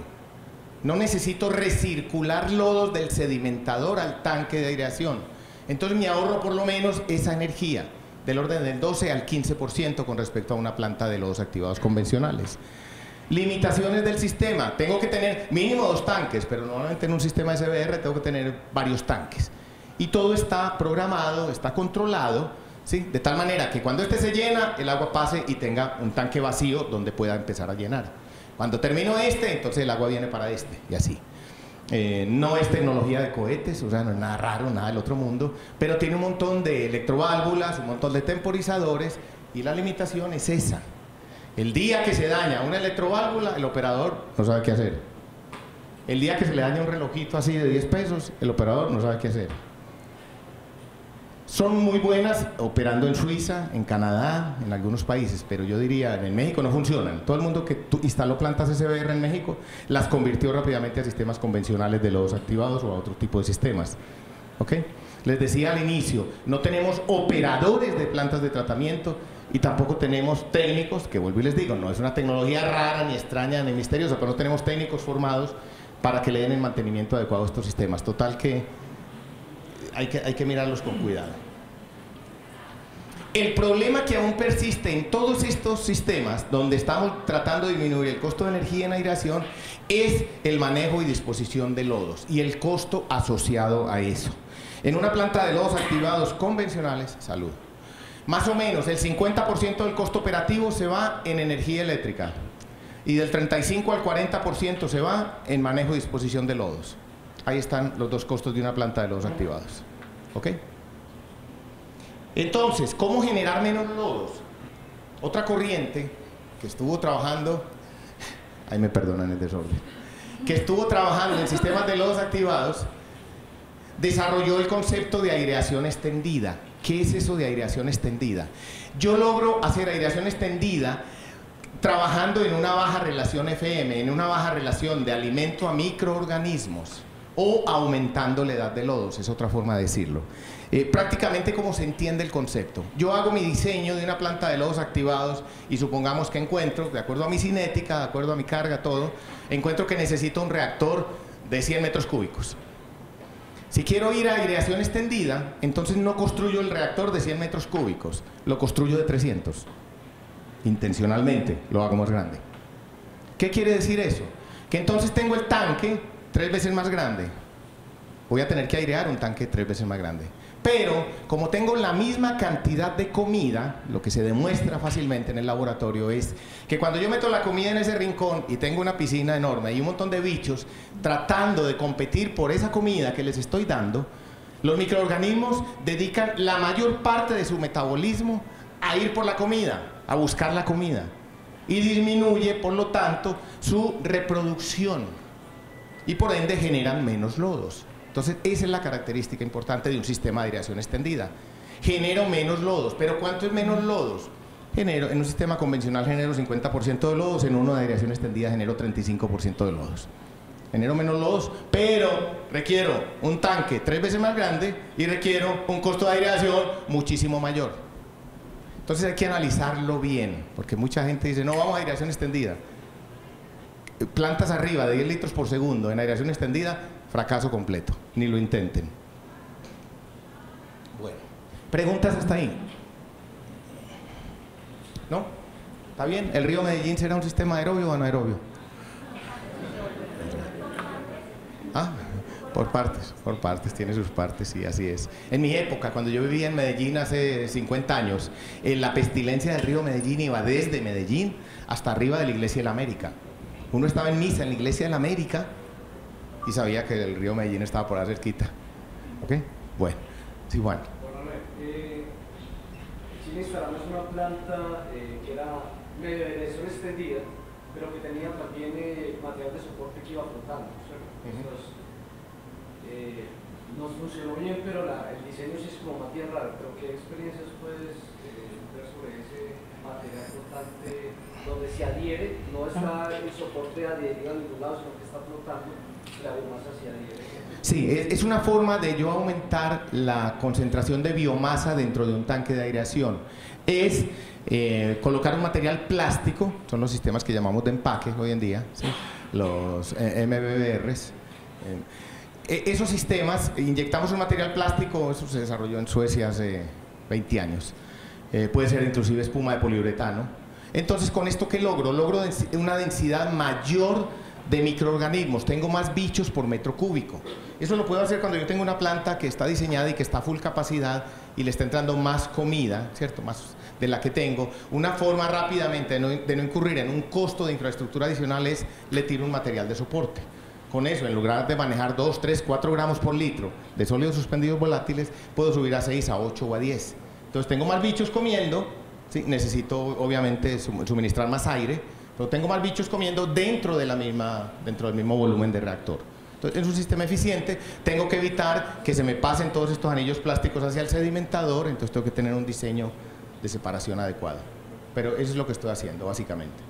Pero tengo igual consumo de energía y tengo generación de lodos. ¿Ok? Me gustaría compartirles mucho más de los sistemas aerobios. De pronto, si tienen alguna pregunta, vayan a ir pensando y de pronto al final lo vemos. Pero el tiempo va avanzando, va avanzando. Yo por mí tengo toda la semana voy a estar en Medellín, pero yo sé que su tiempo es limitado. También sé lo que me enseñó un maestro hace mucho tiempo. El cerebro aprende hasta que se cansan las nalgas. Cuando ya uno empieza a moverse y acomodarse y no encuentra cómodo, ya el cerebro no da. Entonces, por eso interrumpo aquí los sistemas aerobios y voy a empezar con los sistemas anaerobios. Los sistemas anaerobios, en especial los sistemas de alta tasa, vamos a hablar de esto. ¿Cómo llegué yo a los sistemas anaerobios?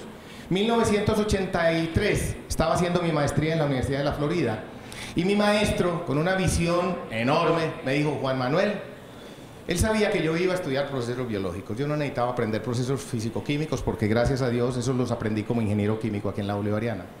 Pero me dijo: Juan Manuel, usted viene a estudiar procesos biológicos para tratamiento de aguas residuales. Le voy a enseñar de los activados, porque tiene que aprenderlos. Pero para mí esta vaina no funciona en Colombia. Él ya conocía Colombia, había venido. Pero esto no funciona en Colombia. Entonces le voy a enseñar sistemas anaerobios. Y así llegué yo, 1983, usted no había nacido. Llegué a conocer los sistemas anaerobios. En la granja de cerdos de la Universidad de la Florida tenía él lagunas anaerobias, tenía filtros anaerobios y estaba empezando a desarrollar otros sistemas anaerobios. Así fue como yo llegué al tema. Rápidamente entendí el porqué. Dije, sí, no hay comparación entre un sistema anaerobio y un sistema aerobio, no tiene nada que ver esto, ni riesgos. Entonces empecé a estudiarlos, me encariñé con el sistema y desde que empecé a enseñar, he tratado de enseñar los sistemas anaerobios. Entonces de esto, lo que quieran. En un sistema biológico anaerobio, la materia orgánica biodegradable, que ya sabemos qué es, ¿verdad? La utilizan bacterias que no requieren oxígeno para vivir. Es más, que el oxígeno es tóxico para ellas. Por eso no aparece aquí oxígeno. No aparecen nutrientes porque estas bacterias también se sabe que requieren muy poca cantidad de nutrientes para vivir. Se sospecha que fue la primera forma de vida sobre el planeta, sobre la Tierra, las bacterias anaerobias. Estas bacterias comen la materia orgánica biodegradable, literalmente se la comen, respiran y el producto de su respiración es una mezcla básicamente de metano y gas carbónico y agua también dentro del proceso. Y esa mezcla es la que conocemos con el nombre de biogás. Y lo otro que hacen estas bacterias, al igual que cualquier sistema vivo, es reproducirse. Producen nuevas bacterias que denominamos lodos, en este caso lodos anaerobios. Características importantes. Primero, no requiero aireación, no requiero aire. Les decía antes, el aire es tóxico para ellas. Entonces me olvido de ese costo y me olvido de cómo aireo. Es primera característica. Segunda característica importante, 90-95% de la materia orgánica que ingresa al sistema sale en forma de gases de respiración. Yo meto 1 tonelada de materia orgánica al sistema y 900 kilos se convierten en biogás. Y solamente un 5 a un 10% se convierte en lodos, se convierte en nuevas bacterias. ¿Ok?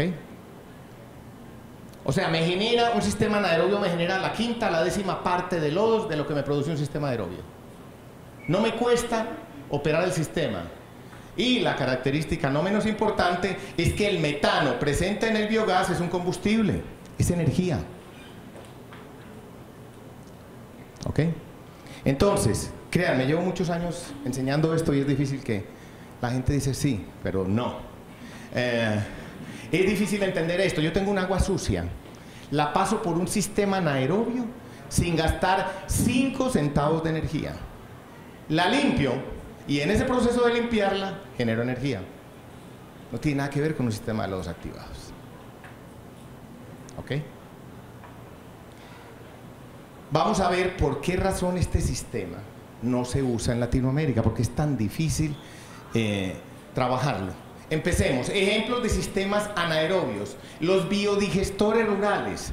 Biodigestores rurales diseñados empíricamente y hechos empíricamente. Hay registros de biodigestores de 5.000 años de antigüedad. En Vietnam, en la China, en la India. La gente aprendió de alguna forma que si echaban el estiércol de la vaca por allá en un tarro cerrado, obtenían un gas y eso lo usaron como combustible. No sabían qué era, pero así lo usaron. ¿Ok? Entonces, los biodigestores rurales, las lagunas anaerobias, ya les decía hace un rato, si usted quiere convertir una laguna aerobia en anaerobia, échele comida. ¿Okay? Simplemente, una laguna anaerobia. Las fosas sépticas, aunque la fosa séptica en realidad es una forma de tratamiento primario. Los tanques Inhofe, los digestores convencionales de lodos, los filtros anaerobios y los reactores USB, todos ellos son ejemplos de sistemas anaerobios. En todos ellos, en mayor o menor grado, se produce la misma reacción que les acabé de mencionar hace un momento. El sistema anaerobio más eficiente con el que contamos hoy en día en el mundo sigue siendo el reactor USB. Es el símil, es como el equivalente a los sistemas de lodos activados. Vamos a ver rápidamente uno por uno. ¿Qué es una laguna anaerobia? Es un hueco que yo abro en la tierra, meto una excavadora y abro una zanja y ahí tengo una laguna. Ya les dije, para que eso sea anaerobio no hay que hacer nada, échele comida. ¿Ok? Entonces, hago un hueco en la tierra, ingreso el agua con alta contenido de materia orgánica, porque tengo que echarle bastante comida, Esto puede ser inicialmente lleno con agua limpia y puedo tener pececitos y arañitas y sapos, no hay problema. Pero empiecen a echar comida y en cuestión de 2 o 3 días los pececitos están flotando y se acabó toda la vida aerobia en el sistema. Se volvió anaerobia. Dejo que el agua permanezca entre la entrada y la salida de 15 a 30 días. ¿Sí? Y remuevo, así, con solo pasar el agua por esa laguna, remuevo 50% de contaminación. ¿A qué costo? 0.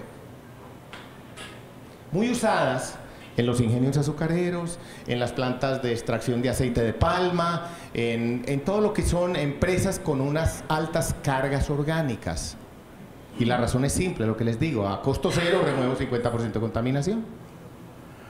Ese 50% de contaminación que yo remuevo entre la entrada y la salida sale del sistema, yo lo veo burbujeando, sale en forma de biogás.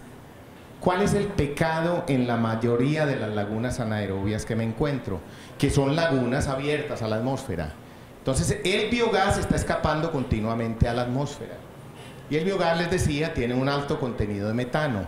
Y el metano, está probado, tiene un efecto dañino sobre la atmósfera. Contribuye al efecto invernadero y ataca la capa de ozono. Una molécula de metano daña lo mismo que 22 moléculas de CO2. ¿Ok? Entonces, estamos limpiando el agua parcialmente, pero no estamos tirando en la atmósfera. No estamos haciendo ambientalmente nada. Lo mínimo que hay que hacer es tapar la laguna. Ah, pero es que eso cuesta. Ah, bueno, entonces no la tape. Entonces, tapar la laguna, captar el biogás y quemarlo. Convertirlo en CO2 y agua, por lo menos. ¿Ok? Entonces, es una laguna anaerobia. La fosa séptica igual tiene 120, 130 años de existencia en el mundo. ¿Qué es una fosa séptica? Una fosa séptica es una estructura, un tanquecito. Fue diseñado, fue concebido, se utilizó, se utiliza y se utilizará como una solución individual. ¿Qué quiere decir una solución individual? Una solución para una casa. No es una fosa séptica para un municipio. ¿Ok? Pues no, pero es que las veo cada rato. Ok, bueno. Entonces, una solución individual. Tiene una estructura de entrada, una tubería, una estructura de salida. El tiempo de permanencia del agua residual cuando la fosa está limpia, está vacía, entre la entrada y la salida, 24 horas, 48 horas si quieren, pero 24 horas. Quiere decir que si yo en mi casa espero generar 1 metro cúbico de agua residual, que sería una bestialidad, pero supongamos que voy a generar 1 metro cúbico, 1000 litros de agua residual por día, todo lo que necesito es una fosa séptica de 1 metro cúbico. ¿Ok? Y entonces, entre la entrada y la salida, cuando está limpia, la fosa permanece 24 horas. En esas 24 horas voy a hacer 2 cosas. Sedimentar los sólidos más pesados, los frijoles, las heces fecales, todas cosas, toda esa porquería, va al fondo. O sea, es un sedimentador primario. Y lo más liviano va a ir a la parte de arriba y tengo una trampa de grasas. Por eso les decía, esto es básicamente un proceso de tratamiento primario. Aunque en el fondo se empiezan a dar reacciones anaerobias, pero en esencia es un tratamiento primario. Si yo mido la eficiencia de remoción entre la entrada y la salida en una fosa séptica, cuando recién la pongo en operación, voy a encontrar que es alrededor del 35%. Yo mido de entrada, de salida, o sólidos, o de cubo, como lo quiera medir, y voy a remover 35%. Entonces, necesariamente, una fosa séptica requiere un proceso de tratamiento secundario. ¿Qué uso como proceso secundario, como proceso biológico? Los que desarrollaron este sistema entendieron rápidamente que el suelo es un muy buen sistema de tratamiento biológico. Y cuando me refiero al suelo, me refiero a la primera capa de tierra, a donde están las raíces de las plantas. Para los paisas es muy fácil entender, donde está la tierra de capote. Esa parte del suelo es un muy buen sistema de tratamiento biológico. Entonces, quienes desarrollaron estos sistemas encontraron que si yo el agua que sale de la fosa séptica la infiltro en el suelo, la paso a través de una tubería perforada en la capa superficial del suelo, ahí hay temperatura, oxígeno, nutrientes, microorganismos adecuados para que al final el agua está limpia, como en una planta de lodos activados, exactamente igual de limpia. ¿Ok? Por cada metro cúbico de fosa séptica requiero más o menos entre 30 y 60 metros cuadrados de un buen suelo.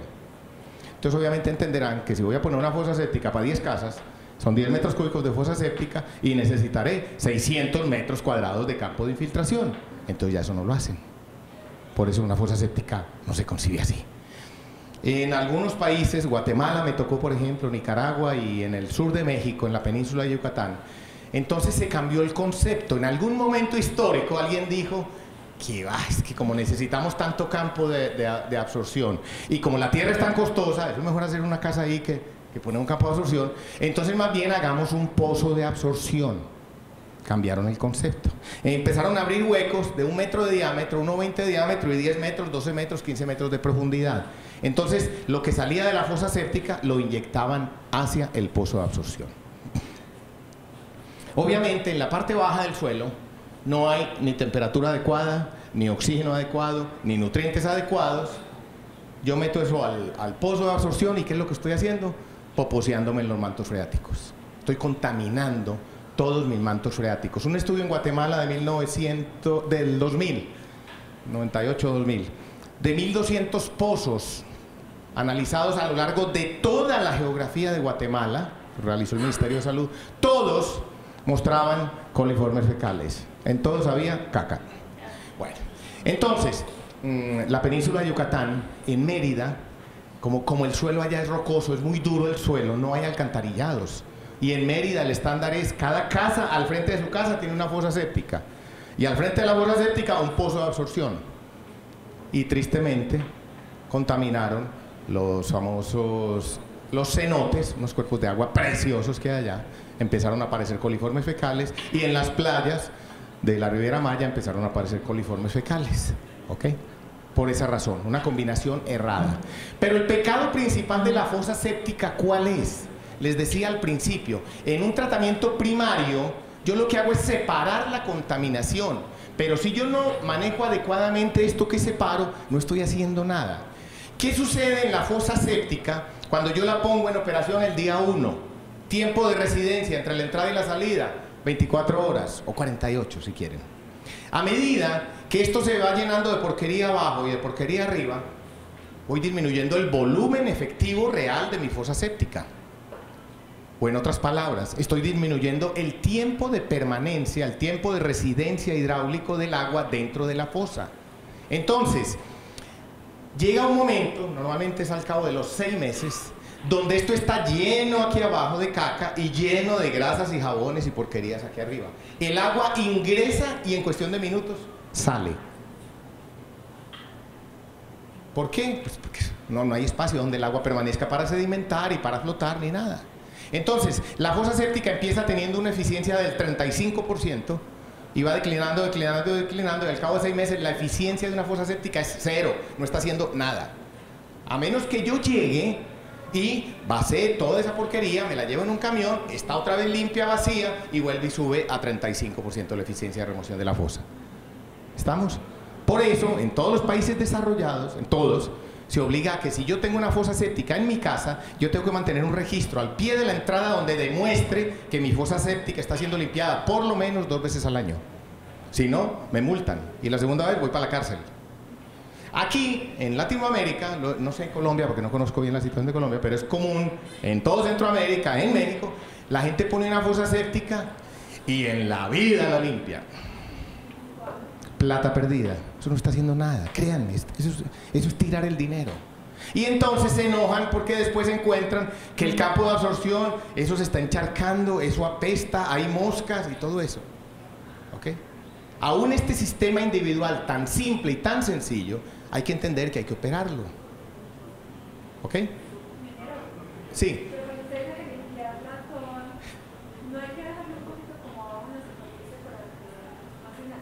No, porque realmente el sentido de la fosa séptica es una sedimentación primaria y una trampa de grasas.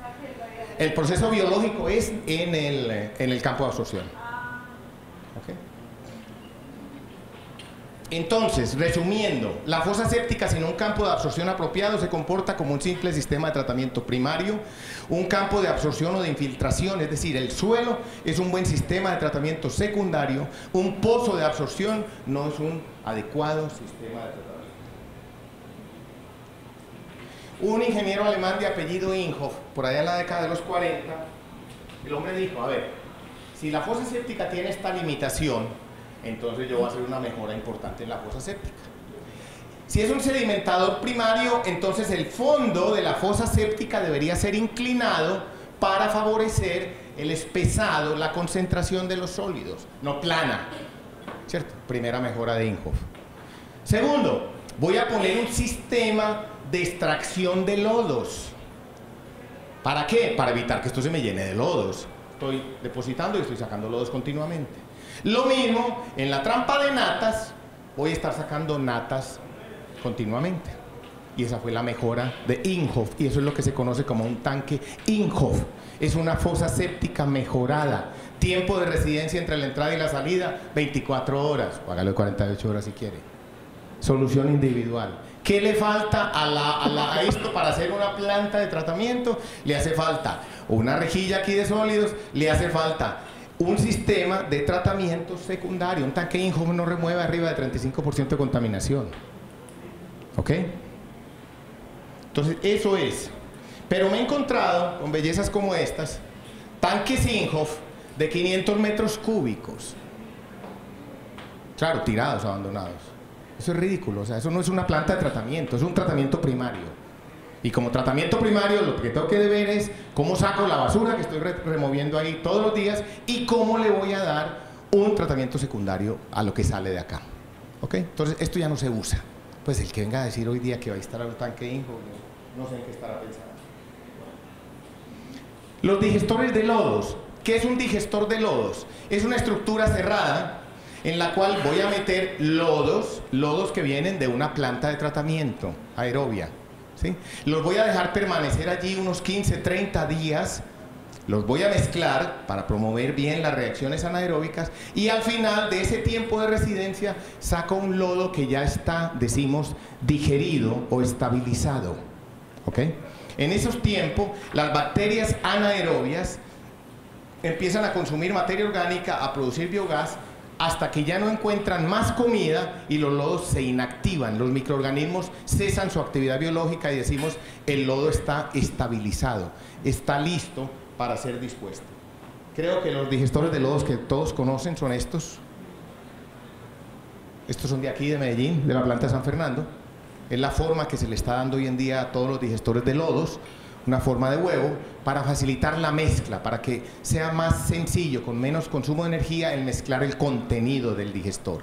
Entonces, ¿qué sucede dentro de este digestor de lodos? Lo que les acabo de mostrar. Se usan para lodos, no para aguas residuales. Para lodos se usan los digestores. Sí. ¿Has tenido alguna experiencia de uso de biogás para calentar los ambientes de los lechos de secado en el tratamiento de lodos?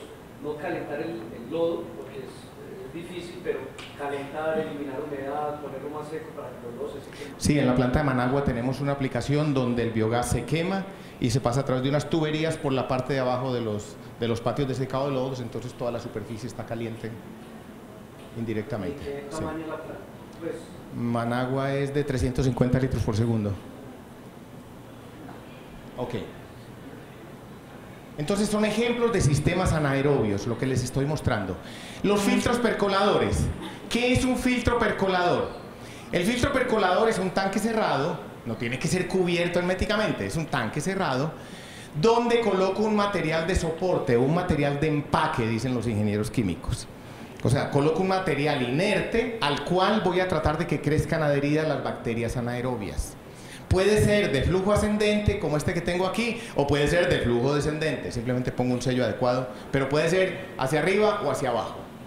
La idea se copió de los filtros percoladores. Este, a diferencia de un filtro percolador, está inundado con agua hasta la parte de arriba. ¿Para qué? Para que no entre aire en la atmósfera. Entonces, obviamente el sistema es anaerobio, paso el agua a través del material de soporte, como no hay oxígeno, empiezan a crecer las bacterias anaerobias y empiezan a crecer adheridas al material de soporte. Y a medida que van recibiendo el sustrato, el agua, entonces empiezan a comer, producen biogás, el biogás escapa del material, de los anillos plásticos o de lo que tenga, los capturo en la parte de arriba del biogás y lo quemo. ¿Ok? Filtros percoladores que empezamos a usar en Colombia en 1985 más o menos, y en el 88 ya los habíamos abandonado prácticamente. Mucha gente se confunde y ve un filtro anaerobio, a eso le pone en 1000 nombres. Algunos los llaman rafas, otros les dicen fafas, yo les digo chafas. Eso no son nombres. El nombre de esto es un filtro anaerobio, en este caso de flujo ascendente o de flujo descendente. Ok. Porque es que si alguien me dice, yo tengo un RAFA, un reactor anaerobio de flujo ascendente, ¿y eso qué es? ¿Cómo es? Entonces ustedes encuentran diseños de RAFAs de todas las geometrías, de todas las configuraciones, y ustedes van a Metcalfe Fanedi o van a cualquier libro de la tecnología de tratamiento de agua, si no ven la definición de un RAFA. Eso no existe. Sí, mucha gente hace una fosa séptica, mete el agua por un rincón y la saca por arriba y dice, yo puse un RAFA. ¿RAFA? ¿Eso qué será? Bueno, filtro anaerobio, estamos claros. ¿Por qué los dejamos de usar?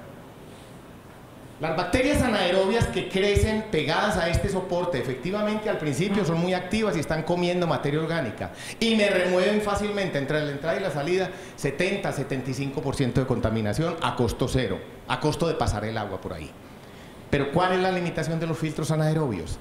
Estas bacterias, a diferencia de lo que sucede en un filtro percolador, estas bacterias empiezan a crecer adheridas al soporte y siguen creciendo y nunca se quieren desprender. No las mata la carencia de oxígeno, ¿sí? Y ellas están ahí felices, ahí comiéndose la una a la otra y se quedan. Total, estos espacios por los cuales debe circular el agua empiezan a obstruirse, empiezan a taparse. Cuando yo diseño el filtro anaerobio y digo que voy a permanecer entre entrada y salida a 12 horas, tiempo de residencia de 12 horas, probablemente el día 1 sí esté 12 horas, pero a medida que va transcurriendo el tiempo y se van tapando todos estos espacios, que se crean estos canales preferenciales, entonces el agua entra y sale en cuestión de minutos. O sea que la eficiencia de un filtro percolador, aunque empieza muy alta, empieza muy buena, rápidamente, en cuestión de meses, está en el piso. ¿Qué toca hacer entonces? Destapar el filtro, sacar todo el medio de soporte, lavarlo y volverlo a meter. ¿Ok? Por eso se dejaron de usar. Aunque sé que todavía hay quien los instala, pero bueno. Sí, claro, es que la gente ve eso y dice, eso se ve muy fácil, vamos a ver uno de esos, y lo hace. Está bien. Okay. Estudiando el filtro percolador en Sudáfrica en la década de los 70, 80, los sudafricanos tenían un problema, y era que en la parte de abajo empezaron a observar, empezaron a ver unas peloticas negras ahí, y ellos sentían, ¿esto qué es? ¿Esta vaina qué es? Y fregaban ahí con un lodo que se les aparecía aquí. Por esa época estaba de visita en la universidad un postulante a doctor, el doctor Gats Lettinger, estaba terminando su doctorado y estaba de visita en la universidad y le plantearon el problema al doctor Lettinger. Y el doctor Lettinger, en esa visión que tienen todos ustedes los jóvenes, llegó y les dijo a los señores, oiga, hagamos una cosa, ¿por qué no sacamos todo este material de empaque afuera y seguimos alimentando esa vaina sin nada dentro, a ver qué pasa? Y encontró que esas bolitas seguían multiplicándose y creciendo, y así nace el concepto del UASB. ¿Qué es un UASB? UASB son las iniciales en inglés de un reactor anaeróbico de flujo ascendente con un manto de lodos, desarrollado en Sudáfrica por el doctor Gats Lettinger y dado a conocer a todo el mundo. Tecnología abierta. Métanse a internet y pongan UASB y le salen 10 millones de artículos. Ningún secreto, no hay patentes ni nada de esas cosas. Recién llegué yo de mi maestría a Medellín de la Universidad de la Florida en el 84.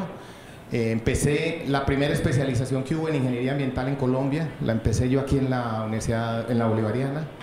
Y estando trabajando ahí en la Bolivariana, me contactó Colciencias y me dijo, ingeniero, usted que acaba de llegar, doctor, ¿verdad que aquí nos dicen doctores? Doctor, usted que acaba de llegar de Estados Unidos y viene un profesor de Europa y nos quiere compartir una tecnología. Sí, quiere que la transferir esa tecnología a Colombia, pero necesitamos un traductor. Así llegué yo al UASB. Con todo gusto, no hay ningún problema, solo necesito sentarme con el expositor, ver bien de qué es que va a hablar.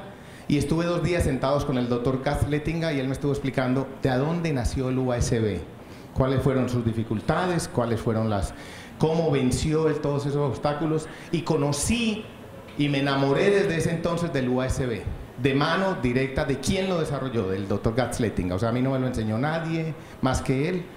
Sí, he visto lo que publica hoy en día Metcallaney sobre el USB y todo lo que quieran, pero sigue siendo lo mismo. Entonces, ¿qué es un USB?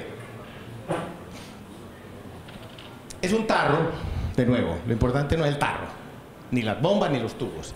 Es un recipiente, puede estar cerrado arriba, puede no estar cerrado, no es obligación que esté cerrado. El flujo es hacia arriba, flujo ascendente, no hay UASBs de flujo descendente ni de flujos horizontales. Eso pónganle el nombre que quieran, llámenlo Rafa o Chafa o lo que sea, pero el USB es flujo ascendente, primer requisito.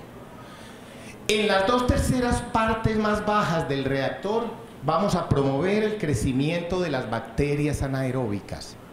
Ahí no va a haber nada, no va a haber material de soporte, no va a haber nada que se mueva, nada que haga ruido.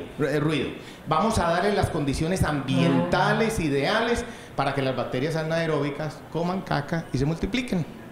¿Ok?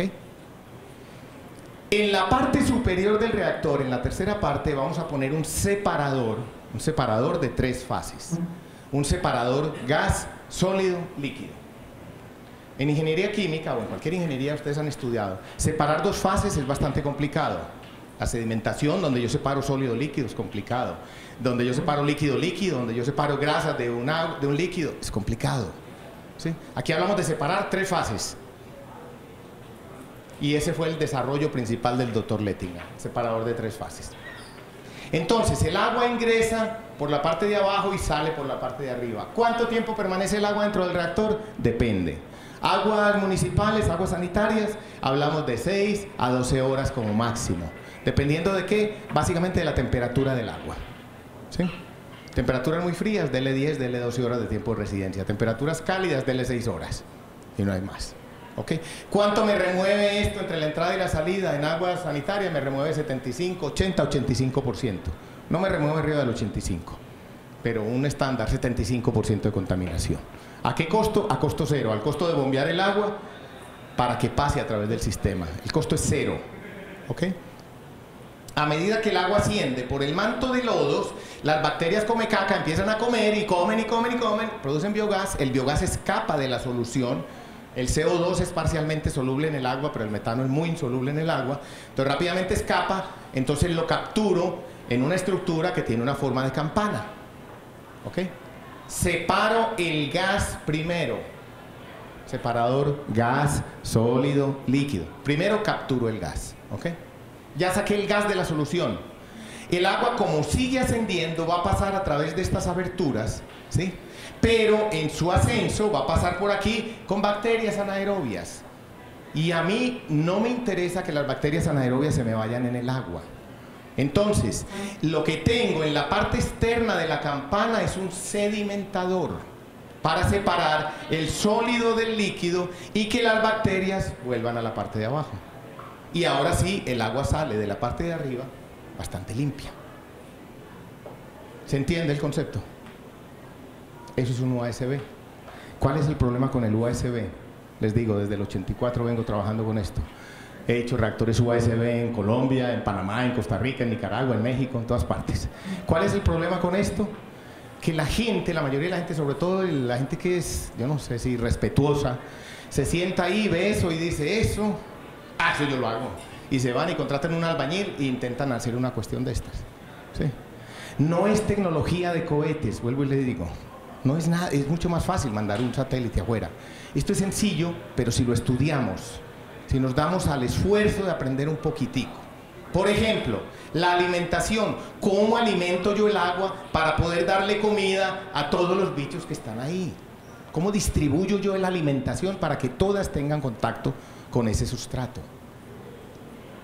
¿Cómo capturo el biogás? Es fácil, pongo la campana y ahí sale el biogás. Tengo que quemarlo, por lo menos tengo que convertir este biogás a CO2 y agua, ¿ok? Si soy respetuoso. Pero miren esta parte. Esto les decía, yo lo que estoy tratando es de que los bichos, los sólidos, se me sedimenten aquí y se me vuelvan otra vez a la parte baja del reactor. ¿Por qué es tan importante eso? Y es una de las razones por las cuales fracasa casi siempre el reactor USB. Las bacterias anaerobias tienen un metabolismo muy lento, quiere decir se multiplican muy lentamente. Una bacteria aerobia se duplica en promedio cada 20 minutos. Si yo tengo la paciencia suficiente y tengo un microscopio adecuado, puedo ver cómo de un bicho me salen 2. Facilito, 20 minutos. Una bacteria anaerobia se dobla en promedio cada 20 días. Se doblan mucho más lento. Su metabolismo es muy lento y es la razón por la cual producen mucho menos lodos que un sistema aeróbico. Entonces, por eso yo tengo que resguardar que estas bacterias que tengo aquí no se me vayan con el agua. Entonces, este sedimentador es muy importante. Pero miren el concepto del sedimentador. Es el único sedimentador en el cual estoy alimentando el sedimentador por la parte por donde estoy retirando los lodos. Imagínense un sedimentador rectangular. ¿Cómo es mi sedimentador rectangular? Alimento en un extremo, saco el agua tratada allá y los lodos los saco por el fondo, ¿verdad? Si es circular, igual, alimento en el centro, saco en la periferia y los lodos los saco por el fondo. Pero ¿qué tal un sedimentador circular donde yo meta el agua por el fondo y saque los lodos por el fondo? Es un contrasentido. Y ese fue el logro más grande que tuvo Lettinger. Diseñar un separador de tres fases donde yo tengo un sedimentador que lo alimento por la parte donde retiro los lodos. ¿Ok? Bueno. Preguntas. Además de su uso en Europa y Asia, bueno, entonces vino el doctor Lettinger en el 84, 83, 84, nos capacitó, nos enseñó a un poco de gente qué era su concepto, lo explicamos en Cali, Cali copió la idea ahí mismo, en Bucaramanga copió la idea ahí mismo, Empresas Públicas de Medellín no quiso saber nada del USB, Bogotá no quiso saber nada del USB, pero en varias partes se instalaron reactores USB. Bueno, se ha usado en Europa, Asia, en toda Latinoamérica. Esto sí, créanme, yo he diseñado y construido a lo largo de estos años más de 600 plantas de tratamiento de aguas residuales y yo les diría en un 80-90% hay reactores USB. ¿Okay? Se ha usado tratando aguas residuales de todo tipo. En Colombia empezamos con los beneficios de café en el Valle del Cauca. Cuando teníamos en ese entonces beneficios húmedos, entonces tratábamos aguas residuales allá. En industrias de alimentos, en fábricas de papel, en destilerías de alcohol. Una destilería de alcohol muy grande que había en el Valle del Cauca se llamaba Sucromiles, en ese momento era la más grande de Colombia, y ahí diseñamos y construimos un reactor anaerobio. En ingenios azucareros, en mataderos, en empresas de biotecnología y en aguas municipales. Entonces, donde haya comida, donde haya materia orgánica biodegradable, un reactor USB funciona.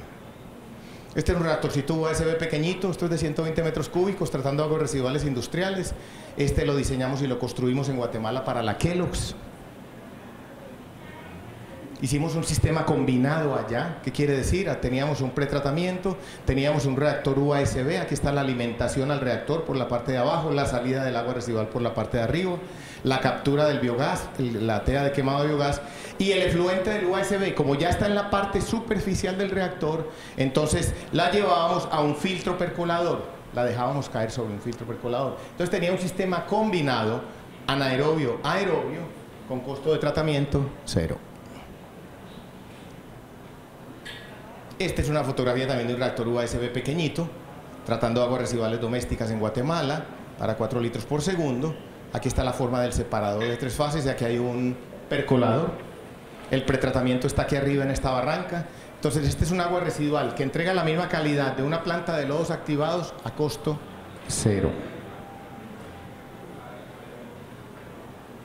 Esto es un reactorcito ya un poquito más grande que hicimos allá en México para 120 litros por segundo, un reactor de 3.600 metros cúbicos. ¿Okay? Este es un reactor de 7.200 metros cúbicos que hicimos para Tapachula, en Chiapas. Está en operación ahí. ¿Okay? Limitaciones del reactor USB, porque no todos son ventajas, no todos son bondades. Definitivamente hay que conocer los procesos anaerobios o contar con asistencia técnica apropiada. No es una caja negra donde yo meta agua caca por abajo y va a salir limpia por arriba por obra y gracia de mi Dios. No, ¿ok? Su arranque es algo lento, especialmente en tratamiento de aguas residuales industriales. Las bacterias anaeróbicas, les decía, se multiplican muy lentamente, entonces toma más tiempo arrancar un reactor de estos que un sistema de lodos activados. Un sistema de lodos activados bien diseñado, bien construido y con la alimentación adecuada, en cuestión de 2 semanas está a plena capacidad. Está bien. Un reactor de estos requiere, en aguas domésticas, requiere de 1 a 2 meses más o menos para alcanzar su estabilidad. ¿Okay? El ambiente dentro del reactor es muy corrosivo, lo que hace que se requiera de materiales apropiados. Puede generar olores molestos, especialmente si hay acidificación. ¿Qué quiere decir esto? en el proceso de conversión de materia orgánica biodegradable a metano y gas carbónico realmente pasa por una serie de etapas, algunas de las cuales, en una de las cuales se generan ácidos, lo que llamamos ácidos grasos volátiles, ácido acético, propiónico y butírico. Si el sistema está desbalanceado, si el sistema no está operando adecuadamente, se puede presentar dentro del reactor una acumulación de estos ácidos y esos ácidos generan olores, ¿sí? Tienen problemas de olores fuertes, sobre todo el propiónico y el butírico, ¿ok? Es una microfotografía de las bacterias anaerobias. En un USB uno identifica fácilmente 1200 bacterias diferentes. El aspecto físico de un lodo anaerobio es negro, mientras más negro mejor, parece petróleo, ¿ok? Mientras más, a diferencia del lodo aerobio. ¿Cuáles son las ventajas del reactor? No consume energía en su operación, al contrario, genera energía en forma de biogás, tiene una baja producción de lodos, los cuales ya están digeridos o estabilizados, dada su alta edad de lodos. En un reactor de lodos activados trabajamos con edades de lodos de 5 a 12 días como edad de lodos. En un reactor USB trabajamos con edades de lodos de 60 a 160 días. Son edades de lodos muy altas, los lodos salen estabilizados prácticamente del reactor. Requiere una baja inversión debido a su volumen reducido, ya que soporta muy altas cargas orgánicas. Esto es cierto especialmente en aguas industriales, ¿ok? Tiene mínimos costos de operación y mantenimiento, no tiene partes móviles, es decir, es prácticamente libre de mantenimiento, lo cual puede ser una gran desventaja también. He encontrado reactores anaerobios bien diseñados, bien construidos, pero que apestan y la gente quiere tirarlos, quiere dejarlos, pero básicamente obedece a esto. Muchos de nuestros operadores de plantas de tratamiento en Latinoamérica son policías. No llega a ver la planta de tratamiento y lo que encuentra un tipo con una escopeta, y es el operador.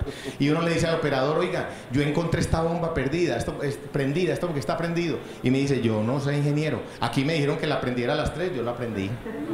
Entonces, con operadores de este calibre, pues es obvio que un reactor anaerobio que no tiene nada que se mueva, nada que haga ruido, pues, ni policía ponen, mejor dicho, porque no hay nada que se roben, entonces dejan tirado el sistema, se taponan las tuberías, se cae un ave muerta, lo que sea, y el sistema empieza a apestar, empieza a colapsar por falta de operación, por falta de atención.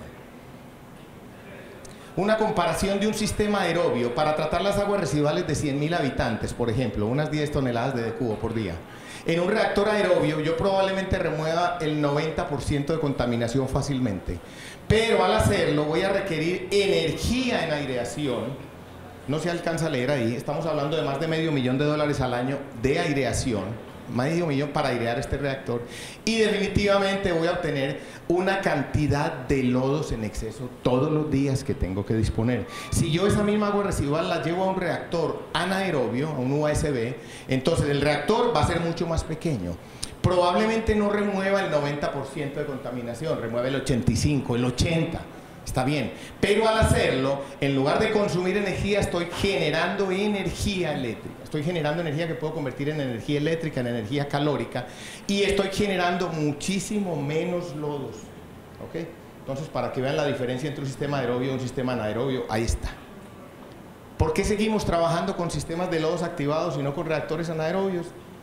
Para mí simplemente falta de capacitación, falta de personas como ustedes que se interesen en el tema. Pero es una tecnología totalmente probada, totalmente madura. ¿Ok?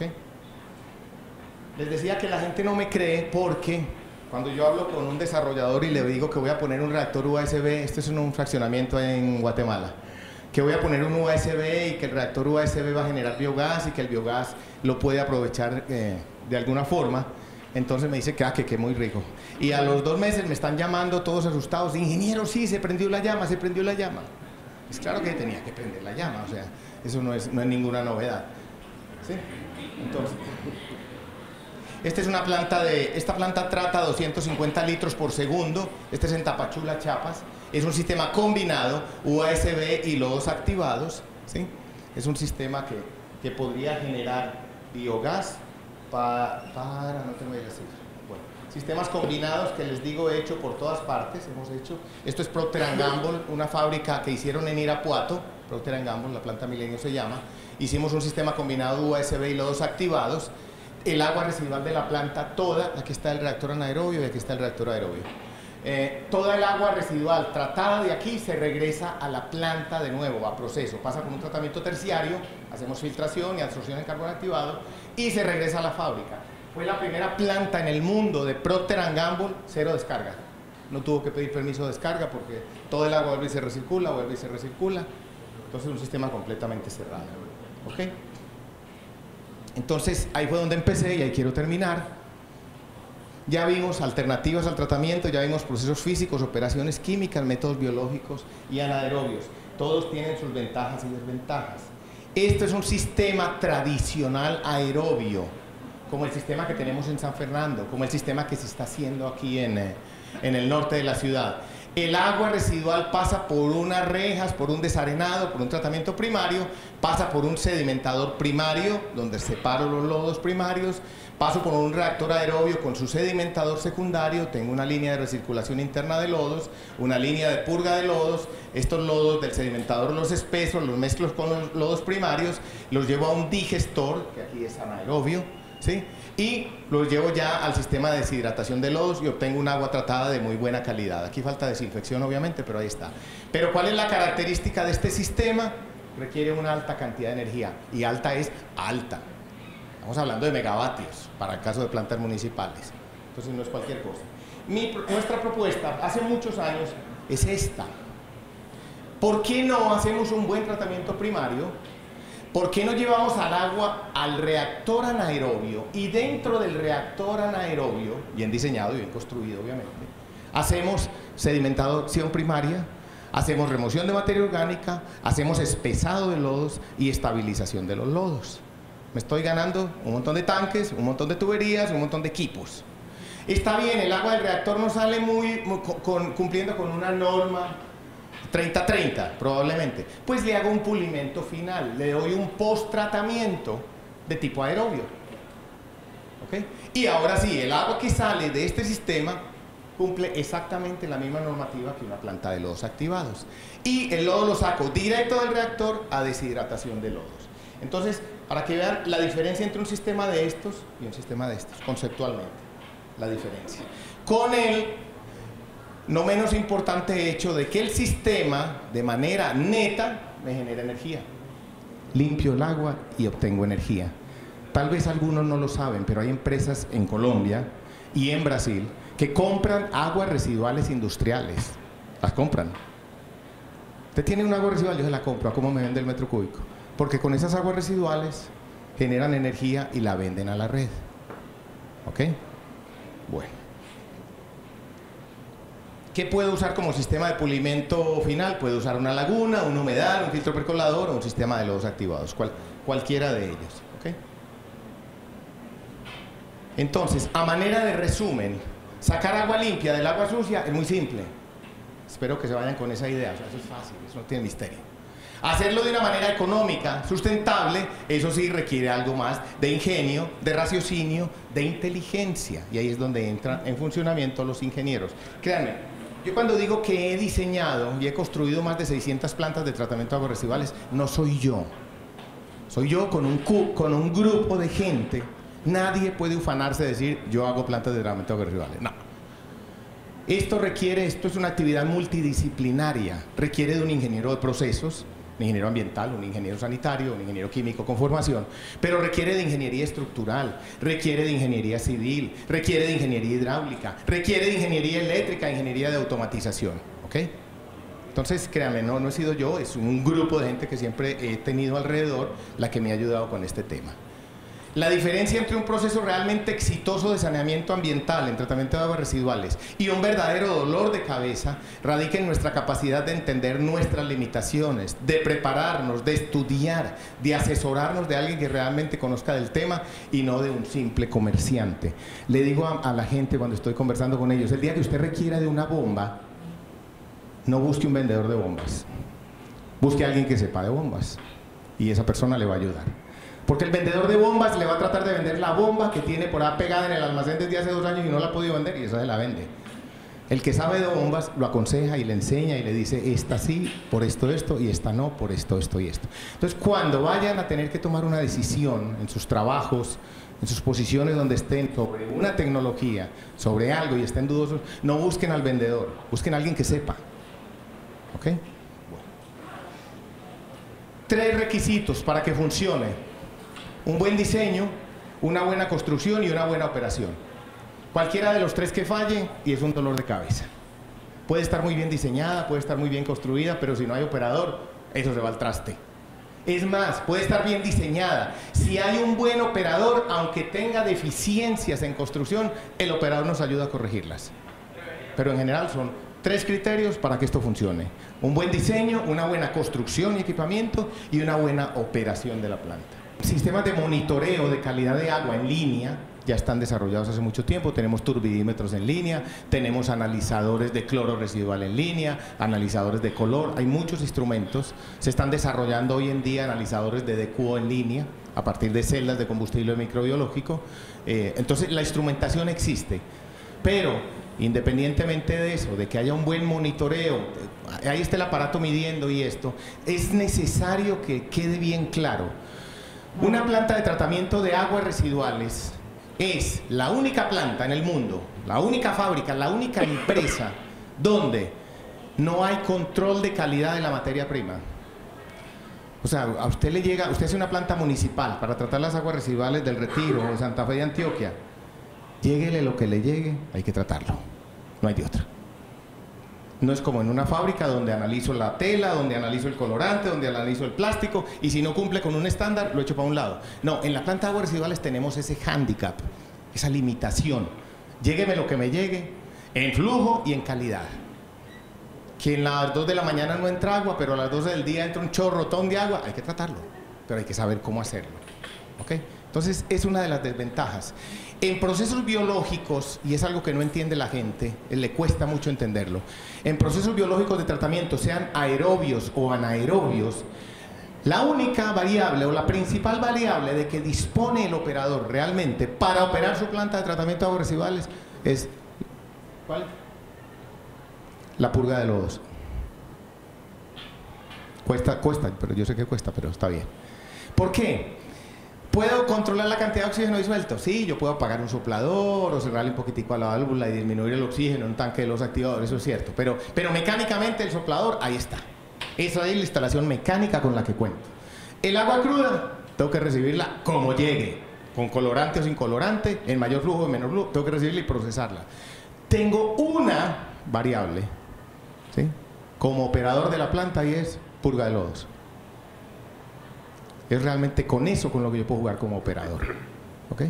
Si tuviéramos tiempo y algún día de pronto me invita el ingeniero, hablamos de ese tema, pero realmente con lo que puede jugar un operador para garantizar la calidad del agua a la salida es purga de lodos. Cuando las aguas son de origen municipal, de origen sanitario, y no hay demasiada industria, los lodos realmente se pueden aprovechar como acondicionadores de suelos, mejoradores de suelos. No son abono, como la gente dice, no es un abono, pero sí es un compuesto que le da mejor textura al suelo, le da más porosidad, le da más capacidad de retención de humedad, y tiene una ventaja importante, y es la liberación de micronutrientes de una manera gradual, lenta. Entonces es un muy buen mejorador de suelos. En plantas grandes, Boston, Chicago, Nueva York, ¿qué hacemos con ese lodo? Como es materia orgánica, un 80-90%, entonces se seca, se deshidrata y se va a una caldera y se quema como si fuera carbón. Se utiliza como materia orgánica para generar vapor, mover una turbina, generar energía eléctrica. Entonces, ahí va, sí. Buenos días. Ahorita en Tunja hace 15 días tuvimos el Congreso de Tratamiento de Lodos. Es importante que sepan que eso no está inventado todavía. Acá en Colombia copiamos una legislación de hace como 21 años, 25 años ya, de la EPA, que es la 1287, si no estoy mal, donde me habla de que si tu lodo cumple unas características, puede ser lodo tipo A o tipo B, y depende de eso es el uso que se le puede dar, ya sea para agricultura o como estabilizador de suelos, y pues lo que hace EPEMI ahora en el tema de represas, zonas de represa y todo eso. Entonces todo depende mucho del agua que tú tengas y las condiciones. Lo que pasa es que lo que se está pidiendo es una cantidad de parámetros que es, pues para un EPM será sencillo, pero para una planta, digamos, pequeña, es una cantidad de parámetros bastante importante. Entonces, en el tema de disposición sí hay todavía mucho que trabajar. Primero, ¿cuánto me demoro yo desde que inicio? Desconozco los tiempos realmente de la tramitología en Colombia, entonces no sé cuánto tiempo tarden en dar una licencia, en aprobar un manifiesto de impacto ambiental, etcétera, etcétera. Si hablamos desde el punto de vista de ingeniería, desde el punto de vista tecnológico, lo que es el diseño, la construcción y la puesta en operación, depende ¿de qué? Pues del tamaño, porque no va a ser lo mismo un reactor de 1 litro por segundo que un reactor de 100 litros por segundo, ¿ok? Entonces va a depender de eso básicamente. La construcción, el diseño de un reactor de un sistema de estos completos se hace en 2 meses, toda la ingeniería de detalle se puede hacer en 2 meses y la construcción entre 4 y 8 meses dependiendo del tamaño. La puesta en operación es rápida, 1 mes, 2 meses, ¿sí? Okay. Yo, antes de que se vayan todos, que ya sé que tienen que irse, yo sí quiero recalcar 2 cosas importantes. Uno, he venido toda la vida impulsando, promoviendo y enseñando los sistemas anaerobios en Latinoamérica. Soy un convencido de que nada tiene que ver un UASB frente a un lodos activados. Se caen por su propio peso. Pero, hace poco, o sea, ¿qué es lo que yo hago? En lodos activados, meto mi agua residual, meto energía y saco agua limpia, ¿verdad? ¿Qué hago en un UASB? Meto mi agua residual, saco agua limpia y saco energía. Para mí eso se caía de su propio peso. Pero la energía sale en forma de biogás. Y ese biogás lo tengo que quemar y llevarlo a un sistema de cogeneración o aprovecharlo en calentamiento o aprovecharlo de diferentes formas, ¿ok? Hoy en día, y hacia allá es hacia donde vamos, y por eso les quería hacer la invitación, o ustedes que están muy jóvenes, empiecen a estudiar. Hoy en día se está hablando, la tecnología de punta en tratamiento, bueno, primero, los países desarrollados, todos ya están sacando de su lista los sistemas de lodos activados. ¿Por qué? Por el tema de la huella de carbono. Porque operar una planta de lodos activados sí es muy bonita y genera un agua muy bonita, pero eso tiene un costo energético enorme y la generación de esa energía eléctrica me causa una huella de carbono enorme. Entonces, aún en Estados Unidos, en Inglaterra, en Europa, sistemas de lodos activados están siendo mandados a recoger, créanme. ¿Ok? Y vamos hacia reactores UASB. Pero lo que yo he empezado a estudiar, muy tímidamente, porque la verdad pues no me queda mucho tiempo, pero ustedes que están muy jóvenes, háganlo. ¿Cuál es el futuro en tratamiento de aguas residuales? Y no estaba ahí en esa diapositiva. Las celdas de combustible microbiológico, así se llaman. ¿Qué es una celda de combustible microbiológico? Es una celda donde yo meto agua sucia, saco agua limpia, y de una vez están conectados los electrodos. Genero energía eléctrica directamente, sin pasar por combustión. ¿Ok? Es la tendencia, créanme, hacia allá va la tecnología. Así como hoy en día ya estamos seguros de que lo que sigue son los coches eléctricos y se acabó la era del petróleo, créanme, los lodos activados ya se acabaron. Y los sistemas anaerobios cada vez van más y más y más y más. Pero la siguiente etapa van a ser celdas de combustible microbiológico. Meter el agua por el reactor, ya están a escala de laboratorio, está muy madura la tecnología. A escala de planta piloto ya hay varias instalaciones piloto en varias partes del mundo. Pero yo creo que en 10 años vamos a estar viendo eso.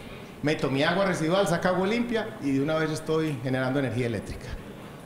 Mi hijo está aquí presente y pues la verdad me siento muy orgulloso de él. Él es ingeniero ambiental de la Universidad de Medellín, tiene una maestría del Centro de Investigación en Tecnología Electroquímica en México. Su maestría fue en celdas de combustible microbiológico y hoy en día está terminando su doctorado en celdas de combustible microbiológico.